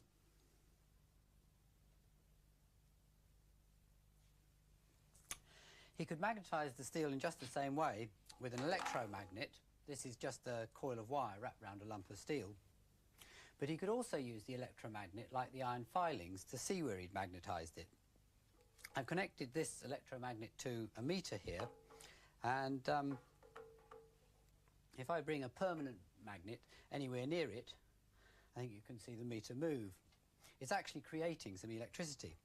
So if I now pass the electromagnet along the strip of steel, you can see it moves at the point where I magnetized it earlier. This may seem surprising, but the properties of electricity and magnetism are intimately connected. Well, now I can use the endless loop of steel of my bandsaw to make the bandsaw into a primitive tape recorder.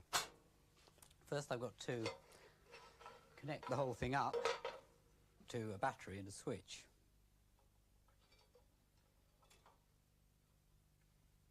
Well, now I can magnetize a few places on the steel strip, or in other words, record a few magnetic pulses.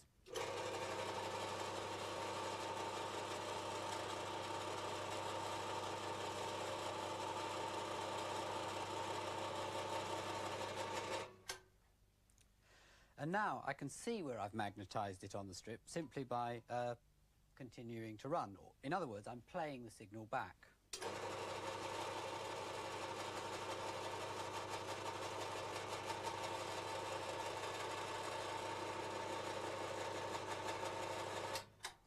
This is the basic principle of magnetic recording, and it's just the same on the most sophisticated modern video recorder. The heart of the machine is this spinning drum. Underneath, if I undo this screw,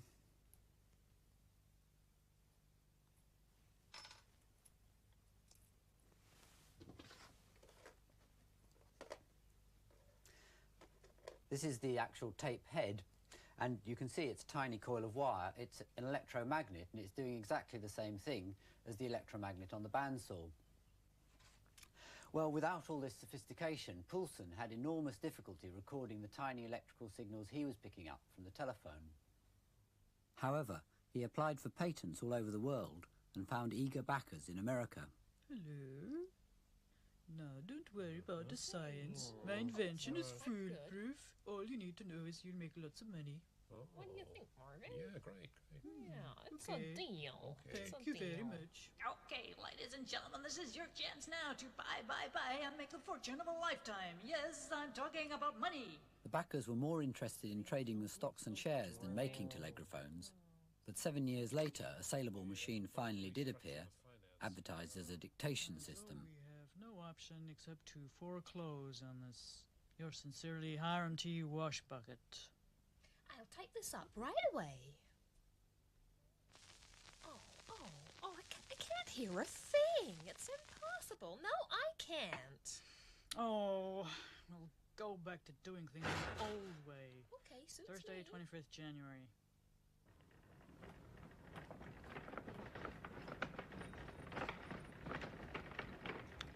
This is one of the Science Museum's wonderful stores, and this is one of the few surviving telegraphones. In a way, it's quite like a modern tape recorder with its two reels and the tape head in the middle. This contains the tiny electromagnets and actually records on this fine steel wire. The trouble was, though, that the sound it reproduced was really just too faint to be of any practical use at all. Rex and I had a go at making a working model of one of these, and we couldn't hear anything through it at all.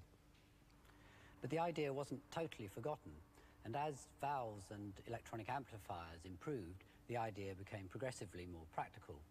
Also, a German Dr. Stieler spent most of the 1920s methodically analysing the theoretical principles of magnetic recording, and eventually, in conjunction with Marconi, started producing massive machines like this.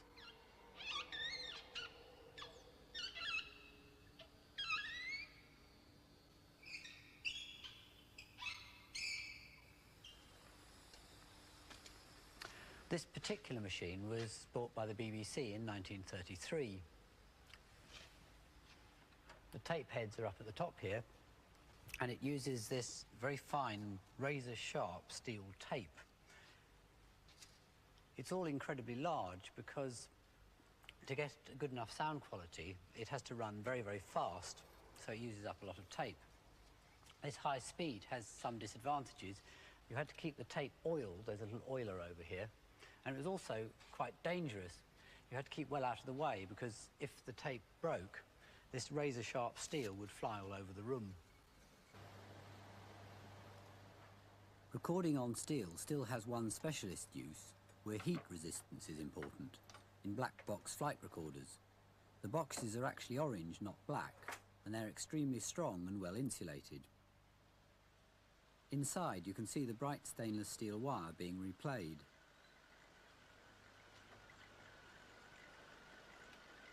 The recorder is connected to a computer, and it prints out the positions of the rudder, elevators and other controls. On a modern jumbo jet, over 60 items are recorded.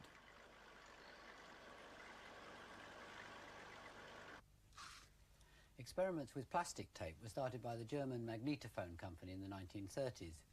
The tape's coated with a magnetic powder that actually records the signal.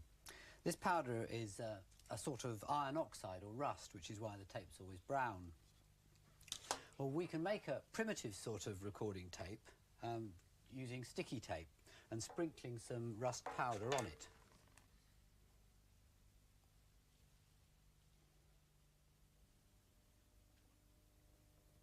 We need a little bit more.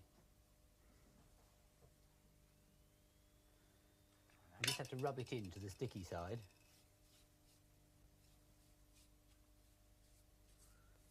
Get off all the excess. Right.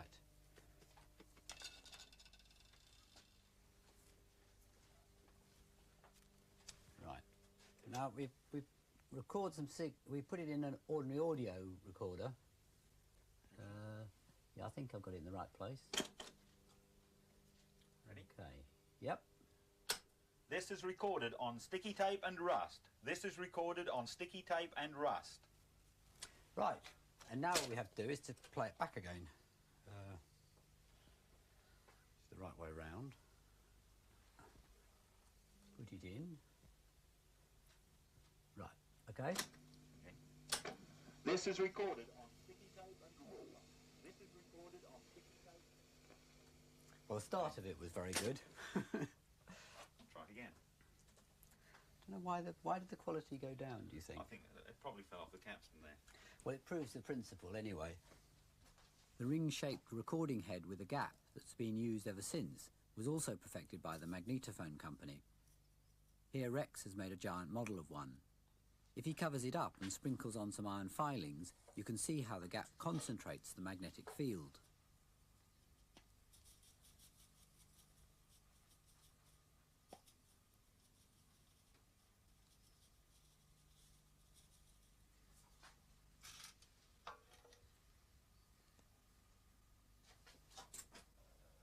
Now when he pushes a model of the tape past the gap, you can see how it's magnetized.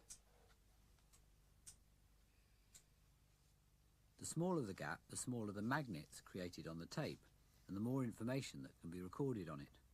That's why video heads are so small. The gap on the heads on a domestic video machine have to be exactly 3/1000th of a millimetre across. They're the most accurately made thing in the home. It's amazing that something so tiny can record anything at all, but there really is something quite magical about the properties of magnetism.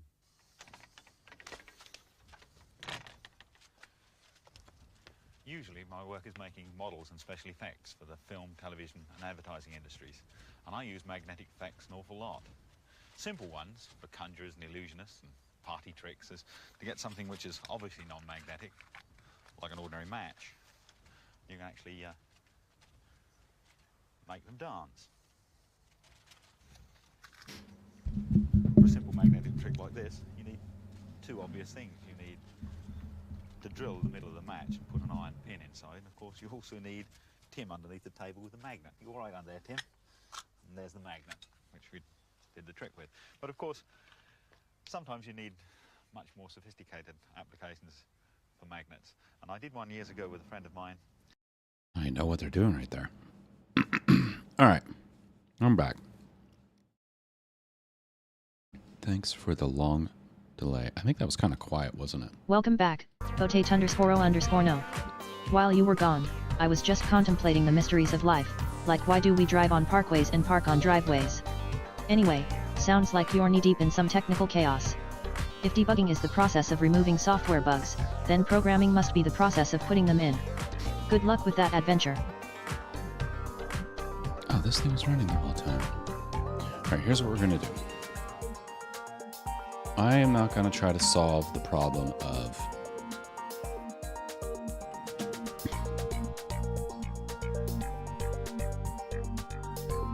oh, there's a bug.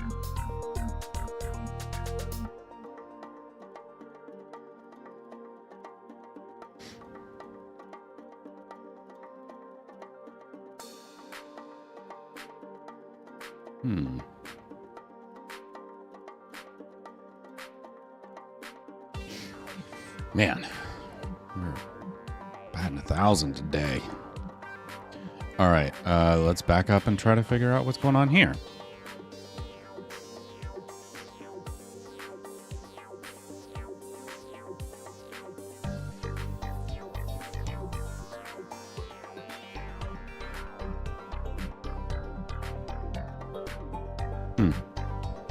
What's weird is the data looks right.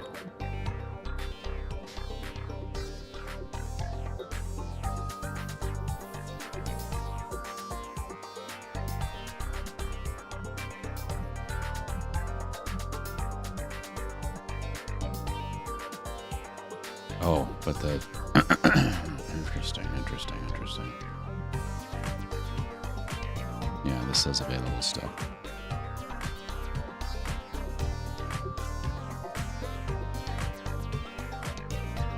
But this has answer ID. Oh, they're staring.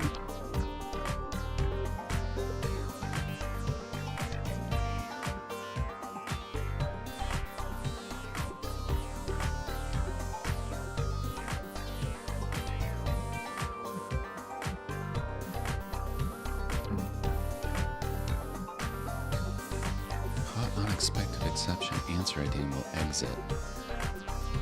Change, no change. It's very strange. I think that's two issues. Or one issue causing another issue. The thing is, it doesn't happen every time. So it says to me that it's a race condition.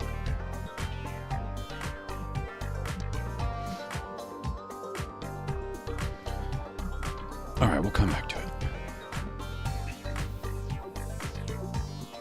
What we're going to do now, rather than fight with other browsers, we will need to come back to that as well. The intent right now is for us to figure out how we handle disconnections. We're going to do that.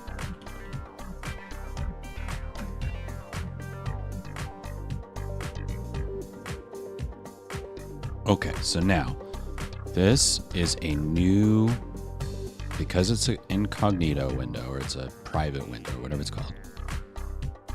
This is now a new user ID. So it's now connected to this other peer, right? And now when let's say I just reload this guy.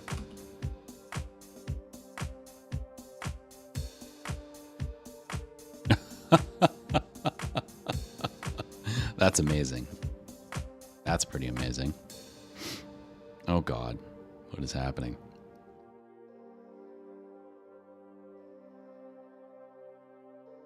Okay. That's awesome. I love that. All right, I've got so many windows. It's such a mess. Let's go back to making this on the bottom, dock to the bottom. And you can shrink this way. And let's inspect on this guy, and let's dock to the bottom. On the console. Shrink it like this. Okay, now here's what's gonna happen. These two guys. Actually, like this, like this. Like this, and like this. What's happened to my music? Oh, there it is. Okay. Okay. We kill you. We restart you. We reload you. We reload you.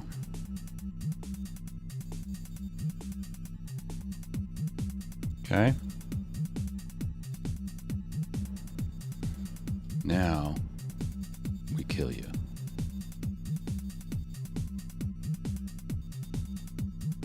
Now what I'm looking for is some event to happen over here to tell us, aha, here we go. New connection state, disconnected. So that's the thing we need to handle. That's the piece that we need to figure out. Okay.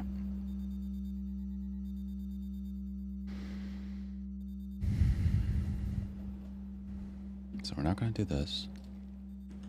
New. Wait, go back to track.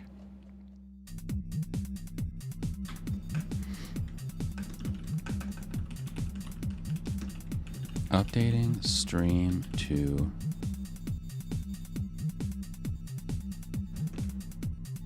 Val. I'll just go ahead and put that there.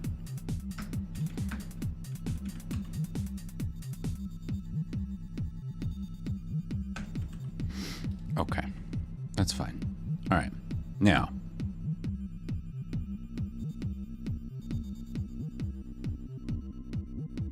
New connection state. Oh, look, now I've got another one. New connection state disconnected. New connection state failed. Okay. Disconnected. No. New connection state. All right.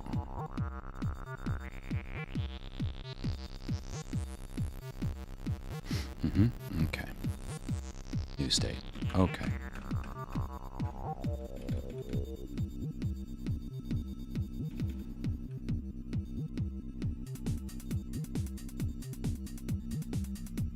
If STC con ID, this peers update new state. So did that happen?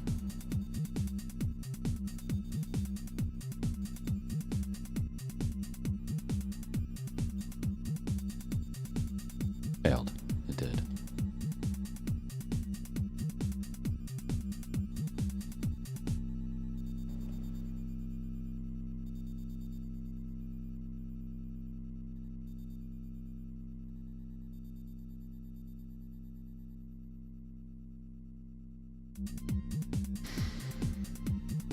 Okay.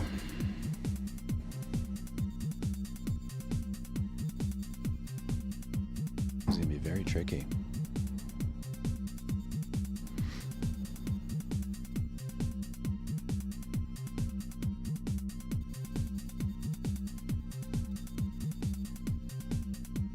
So now what we have in terms of offers that are available, right? This is the offer. It's an available state. It is from ER8. And then we have another offer. That's the failed answer. That's the WEP answer. It's the WEP offer. And this is the offer that's available. And this is from YQ2. It's interesting that it has a 2 on it. Why would it have a 2 on it? It shouldn't.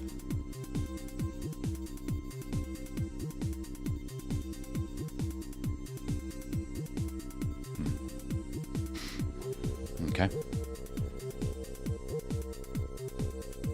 Now this guy's not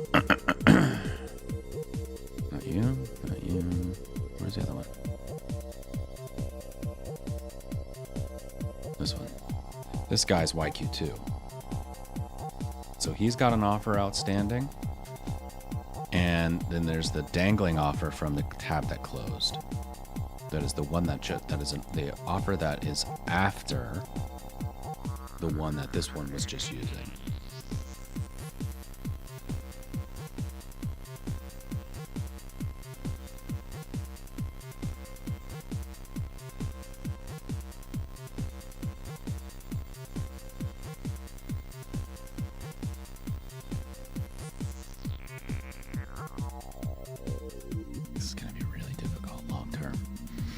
Okay.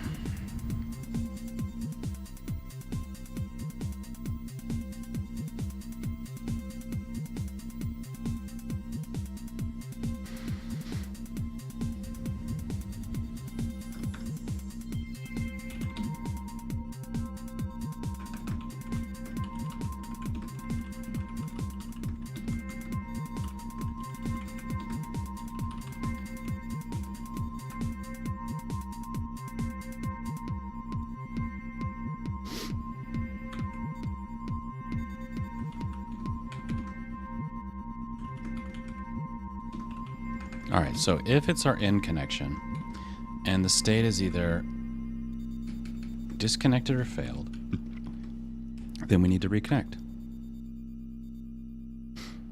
So what we need to do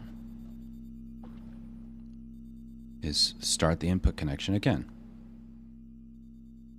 I don't know that we want to reset.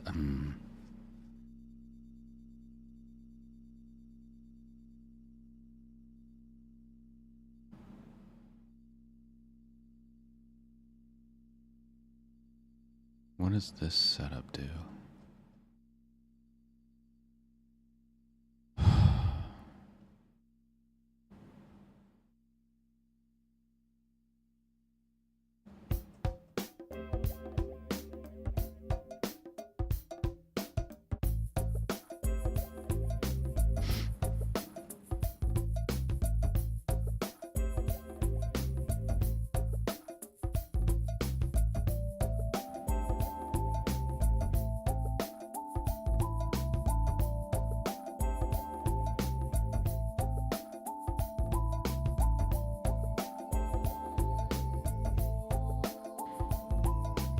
Okay, so let's try that to start with. Console log. Got input peer disconnected. Re-establishing input connection. This in setup. All right.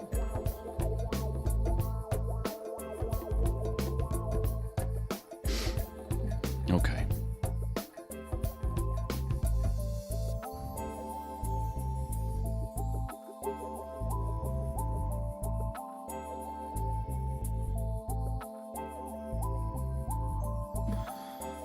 I have a feeling it's not gonna go well, to be honest. So let's just start from the very beginning.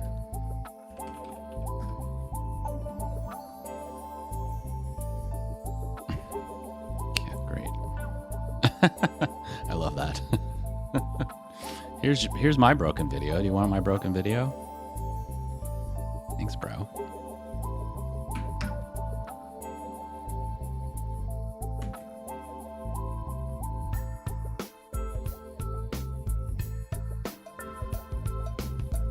Okay.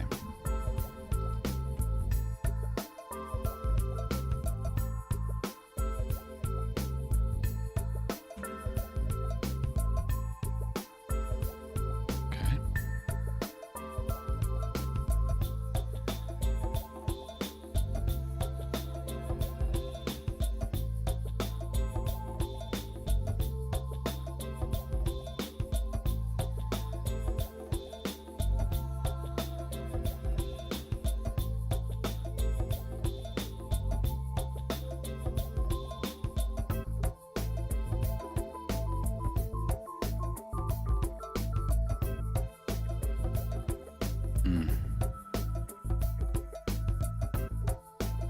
New connection state. New.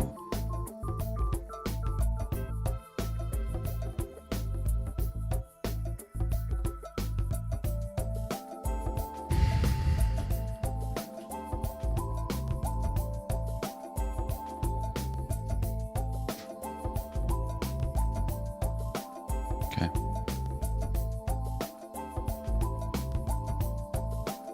Problem.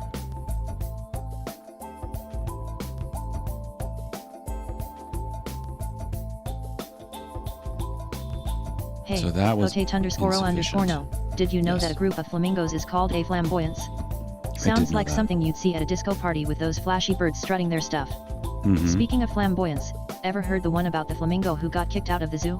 Mm. He couldn't stand on his own 2 feet. Face with tears of joy anyway, keep pushing through that code.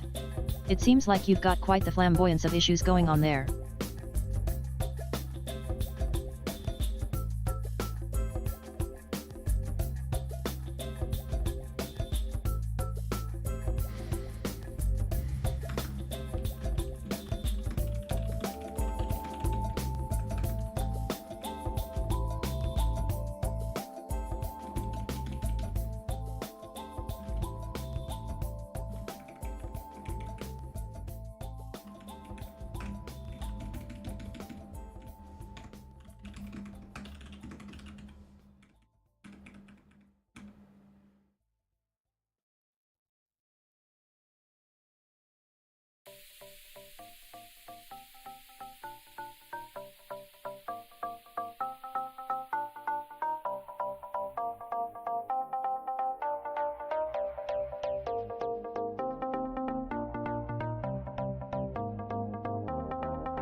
No, I don't think that'll work.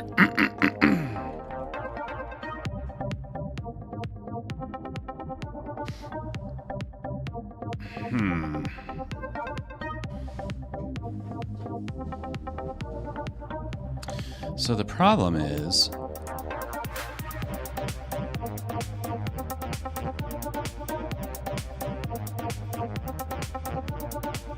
I got such a mess going. All right.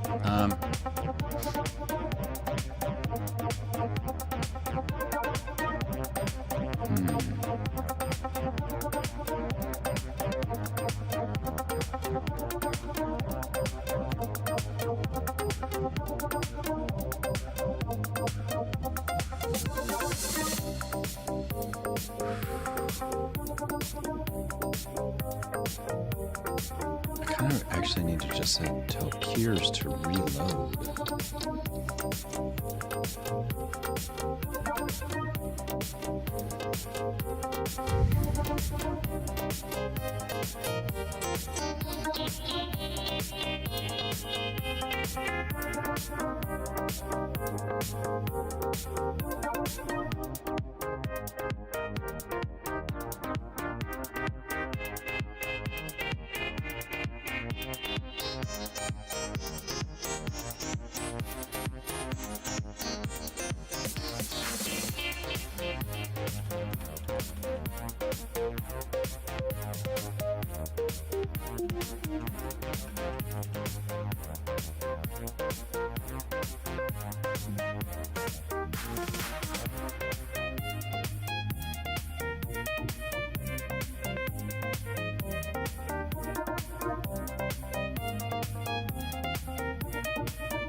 So if I stop, okay.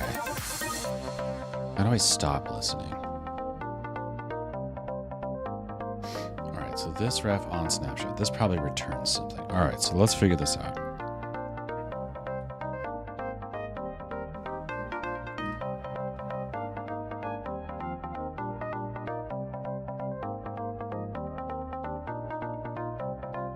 Attach a listener. Yeah, unsubscribe. You get a function. All right. All right.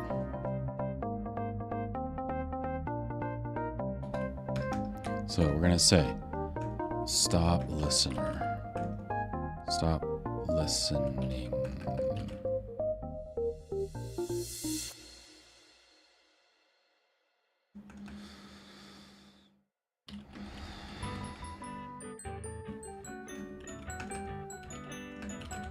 Stop listening. Fine. This stop listening is equal to that. Okay?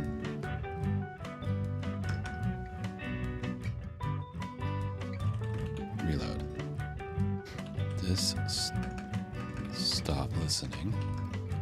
This listen. And we're going to say this has dispatched in it is equal to false. Okay.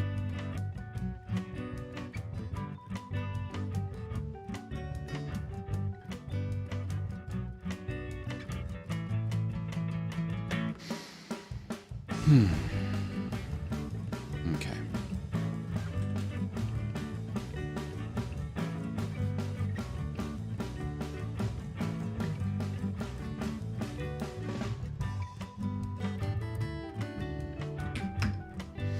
Clear the collection. Okay. Localhost.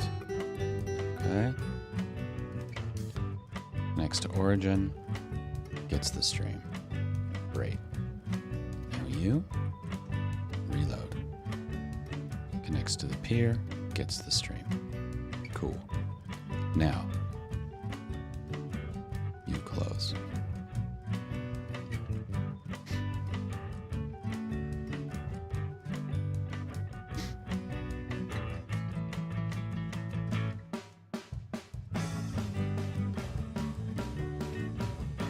Now, what it just tried to do, new state input, okay. No, oh.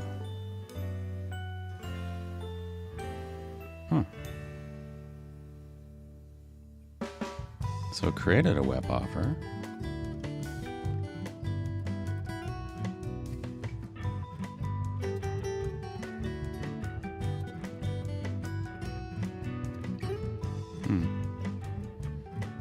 What happened over here?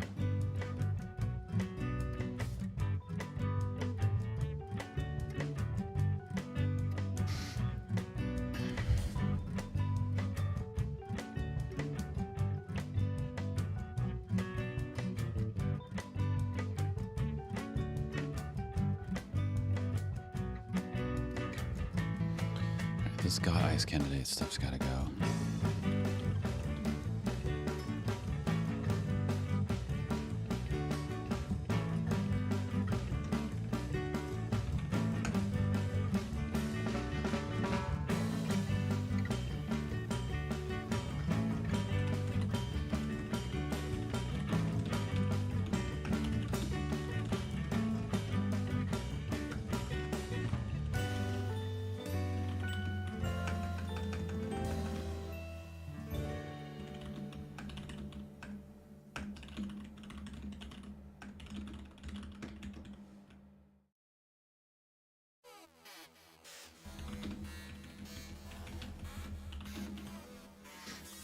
That'll be a little more tenable.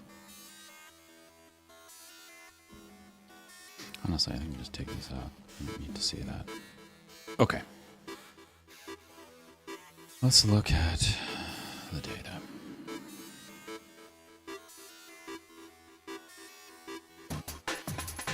Web answers connected. Author. Answer.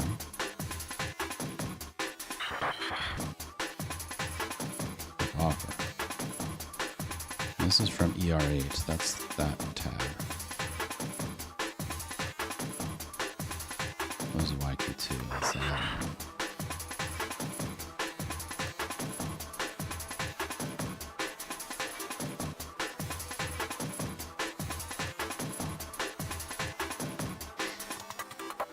This one said I created a web offer, which I was a bit surprised by. No offers available, creating web offer. But I never sent it.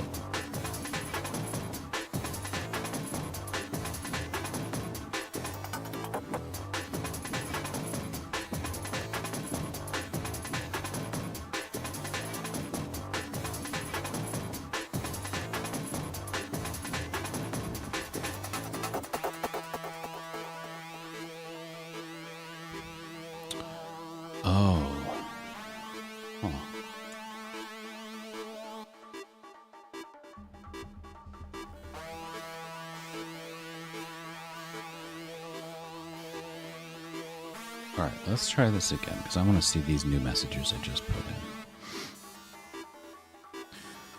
A little tedious.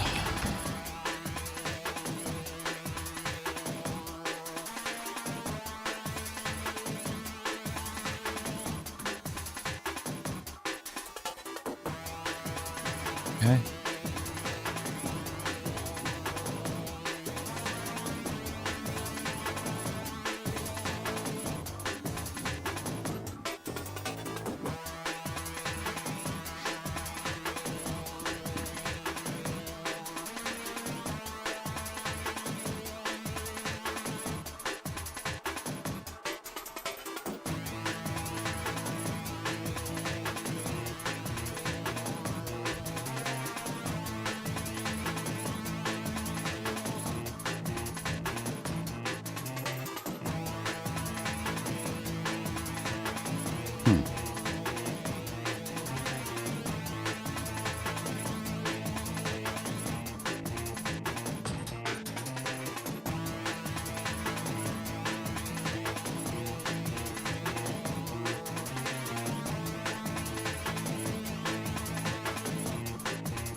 Dude, why is it firing complete like 20 times?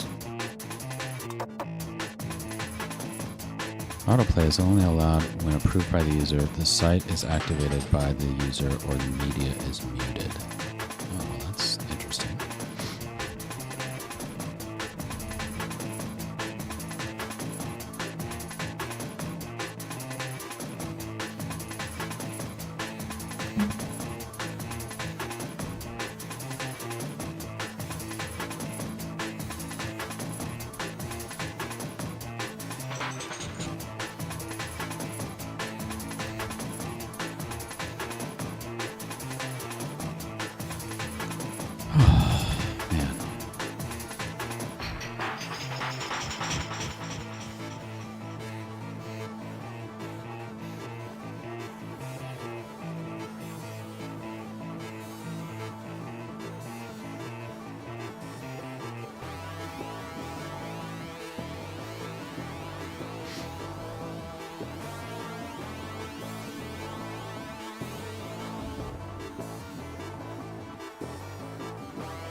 It only dispatches at once.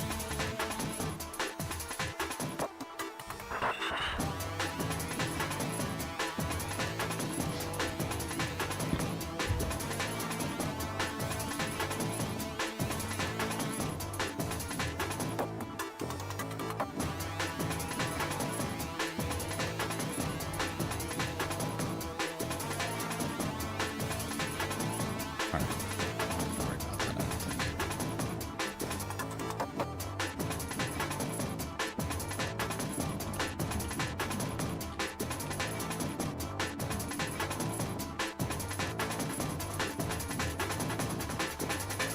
I still don't see what happened.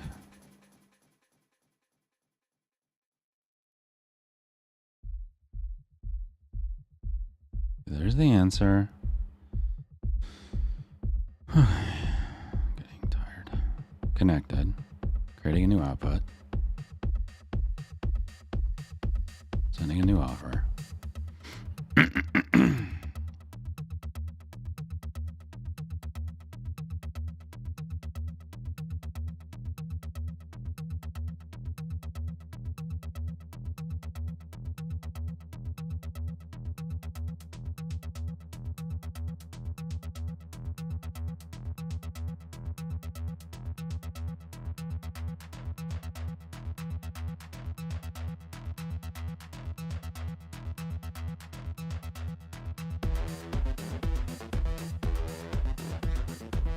I was just doing this over and over. Okay. Okay. Did you know that the inventor of the Frisbee was turned into a Frisbee after he died? True story. Walter Morrison, who invented the Frisbee in the 1950s, had his ashes turned into a badge of them. So next time you're tossing around a Frisbee, just think it might be someone's great-grandfather. Maybe if your code doesn't work out, you can turn it into a quirky art piece when it's retired. Face with tears of joy, keep pushing through. Potate_o_no.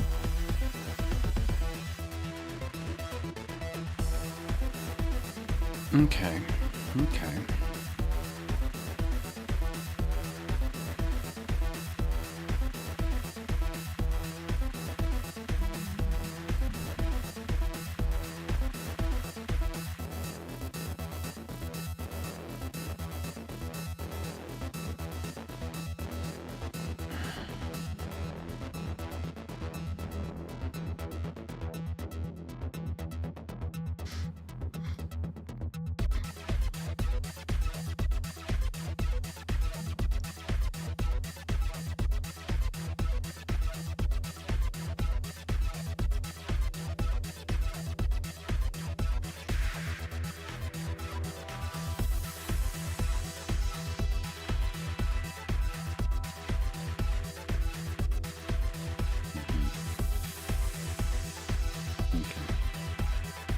So what's happening is there's a dangling offer left by the person who is connected to the origin.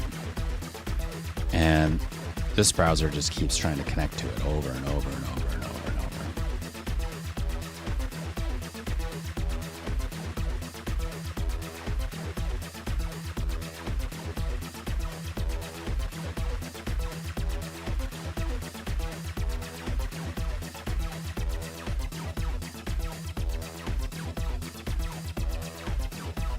So a few things I could do. One is I could keep track of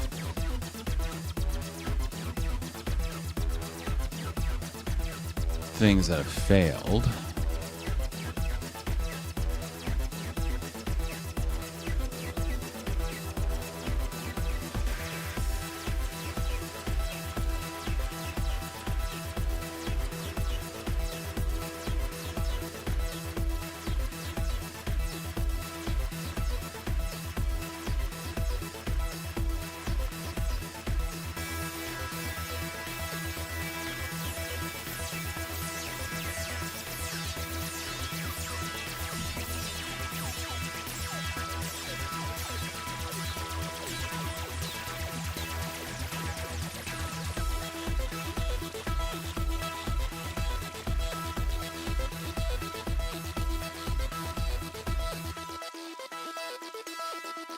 people who have failed.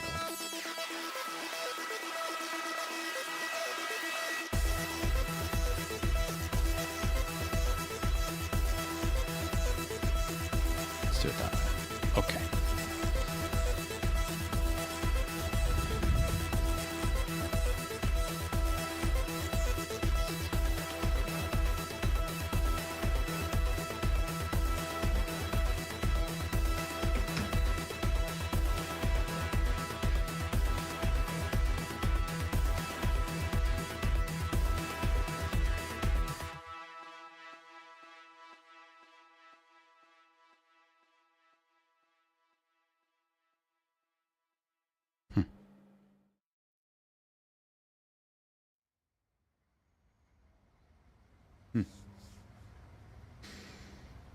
So many things. Okay, no problem.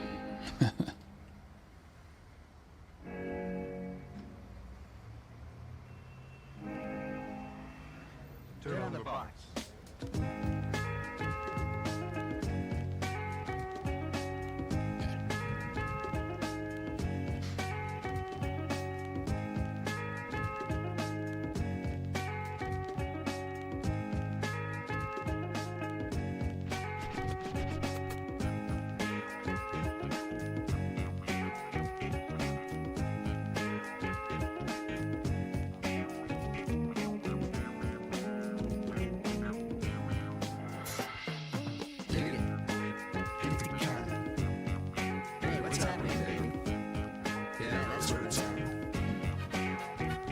Okay, so where's the thing where we say reset?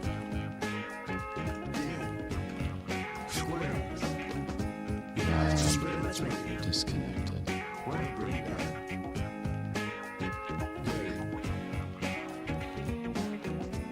This appears blacklist.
What I need is the ID.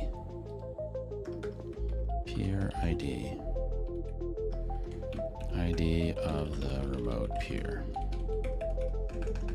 Remote peer ID.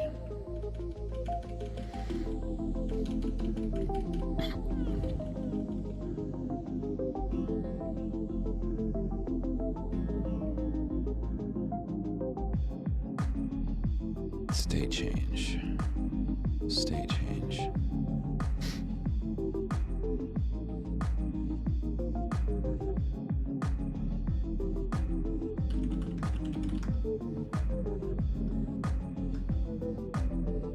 How does peer connected work?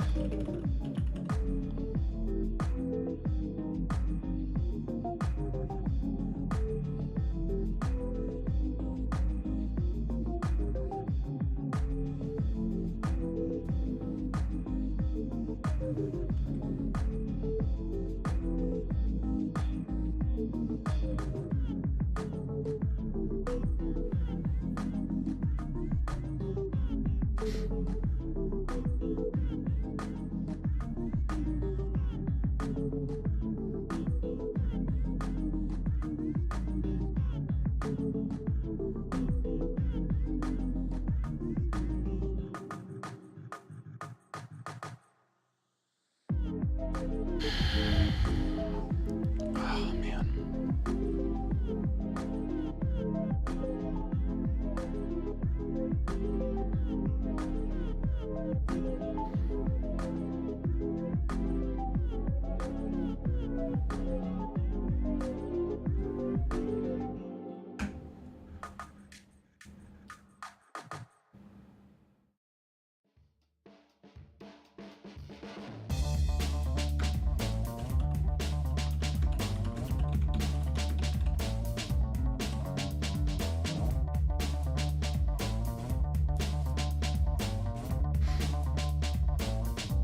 Okay, and then I want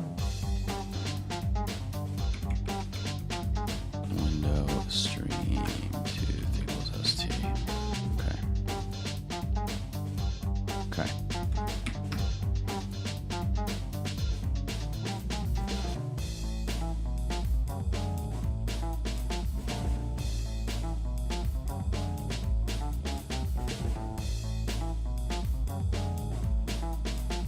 Okay. Window window stream tooth.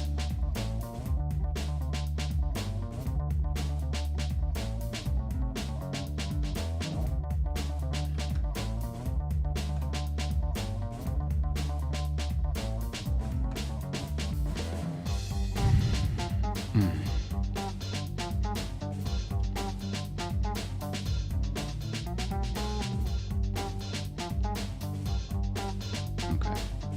That's good enough. Okay.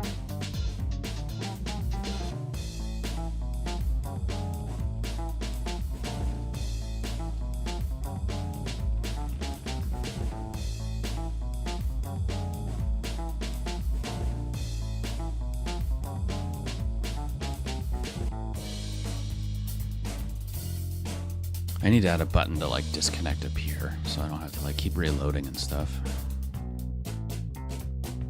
We'll come back to that.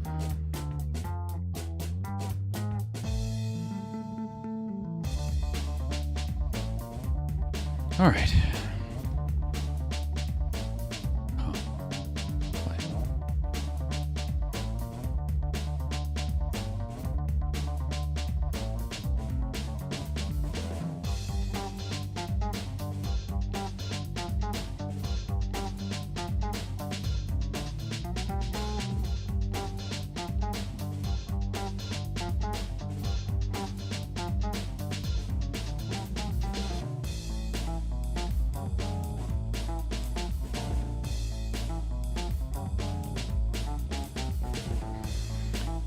Okay, so and stream tooth.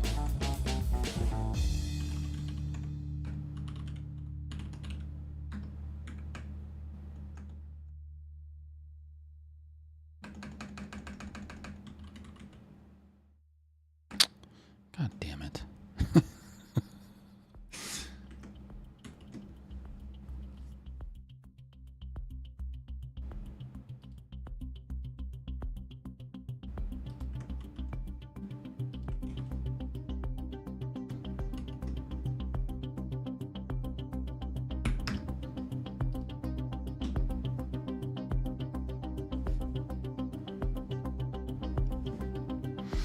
All right.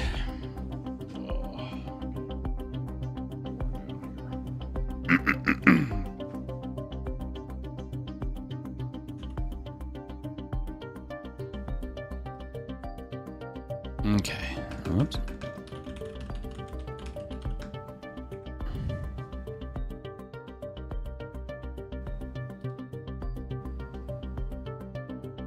Remote peer ID. Okay. So there's the remote peer ID. It's on my in. So now I can say, ugh.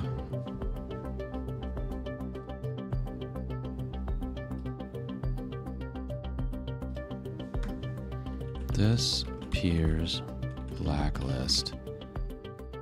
This in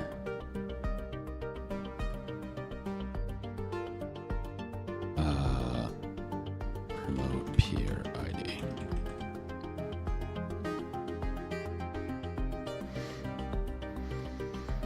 Okay.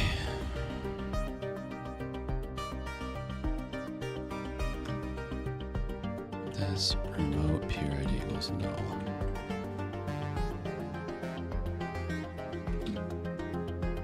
Doesn't matter.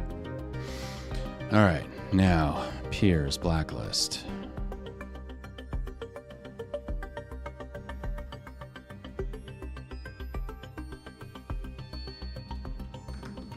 Blacklisted.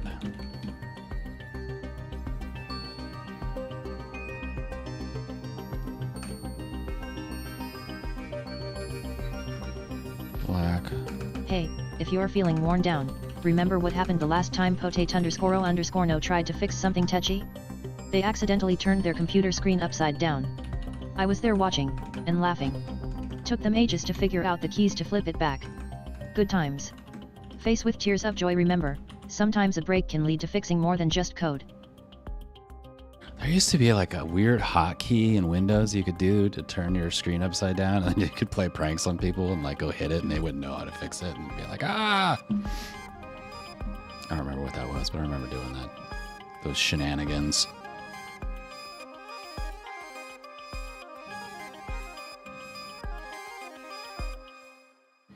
All right. Blacklisted peer ID equals true. Okay.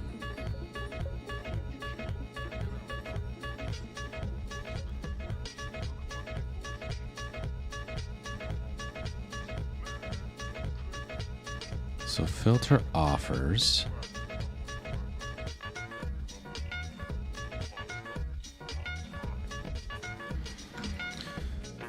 And not this, or data from not in this.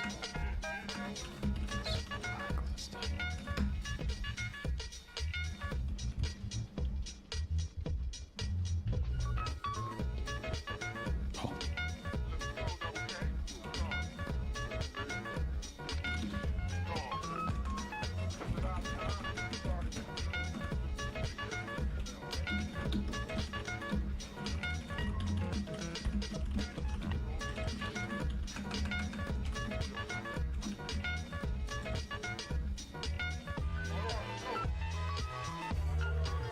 Okay.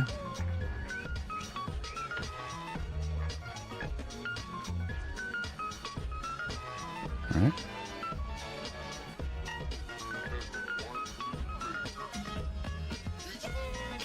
Whoops. Whoops. Whoops.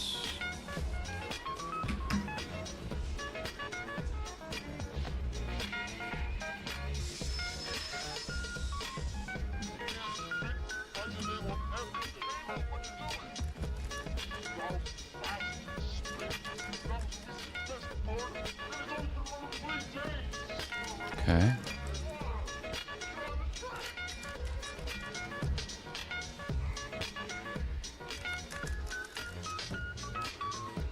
There you go.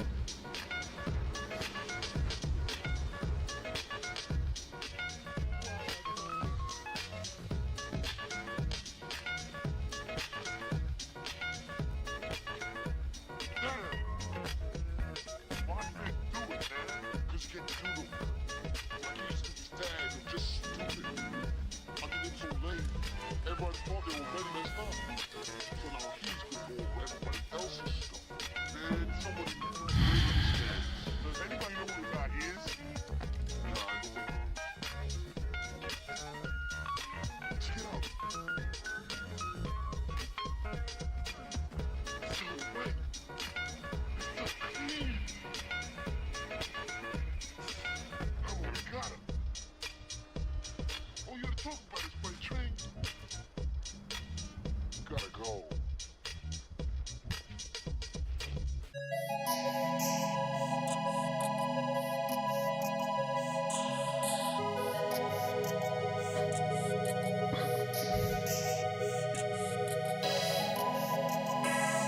You get 38 timeout reached.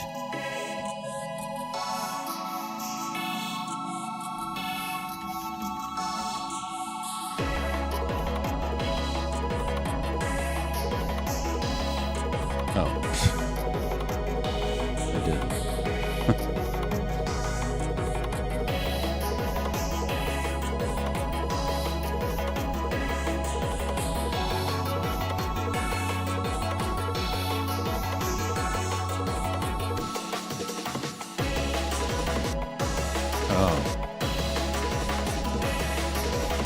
Set ice complete dispatched.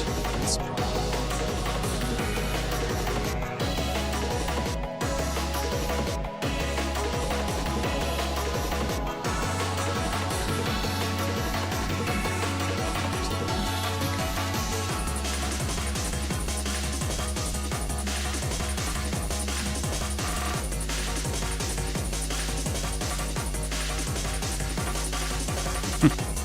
No, they're both connected to the origin.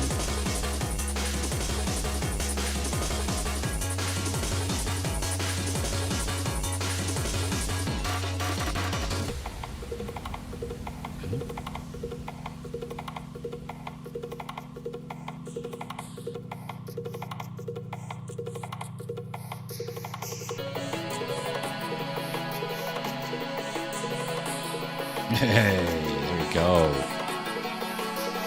There we go. I need to remove the peer from the connected peers list. Okay.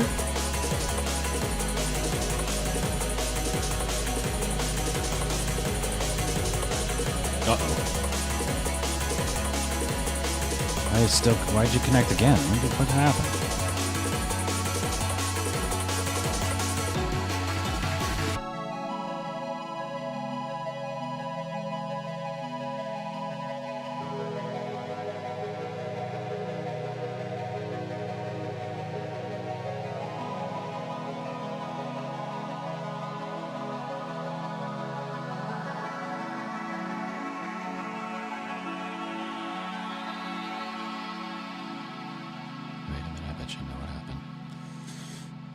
Back. I'm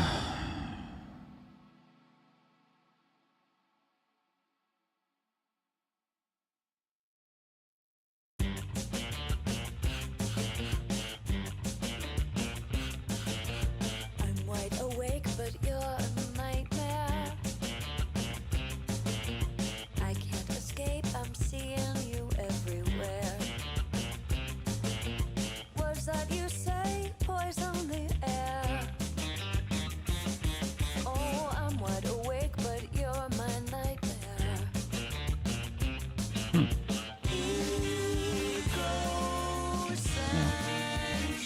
Correct.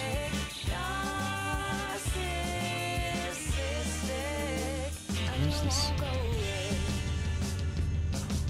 You're trumpeting hate and you don't play fair.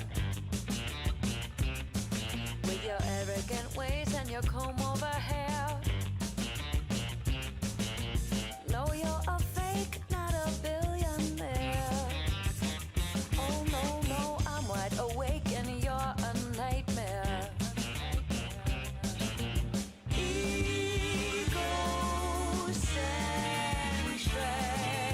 narcissistic,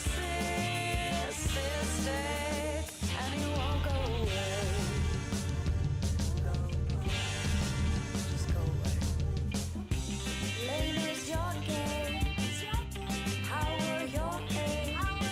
They're strangers to shame, 'cause they made you change your name. Won't take the bait in your golden snare. You're known to take more than the lion's share. Keeping my faith, not your lies and despair. Oh, I'm wide awake, but you're a living nightmare. Okay. Egocentric, narcissistic, sadly a certified cynic, yeah. Choked on a big dose of bitterness. You're bigotry.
Creating new output connection for next peer.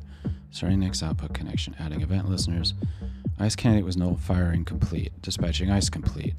Sending message for offers, message for offer. And then it sat there. Then we got an ICE failed. See about web RTC for details. New connection state connected. Peer connected. Creating a new output connection for next peer. Starting a new output connection. And then it sent another offer.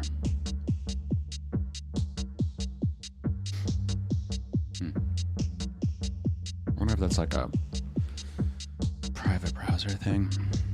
All right. Well, anyway.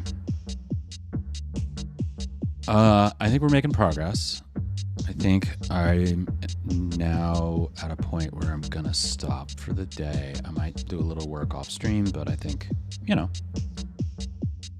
things are starting to come together.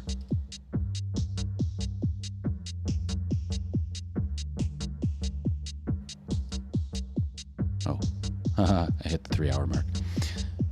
Rev stops listening to me after 3 hours. So no plan comes. I love it when a plan comes together. Quote for you. Anyway, I am logging out for the day. I will be back on tomorrow. We'll keep going on this. I also need to figure out how to deal with the other browsers. Gotta figure out what's going on with that, which we will do. All right.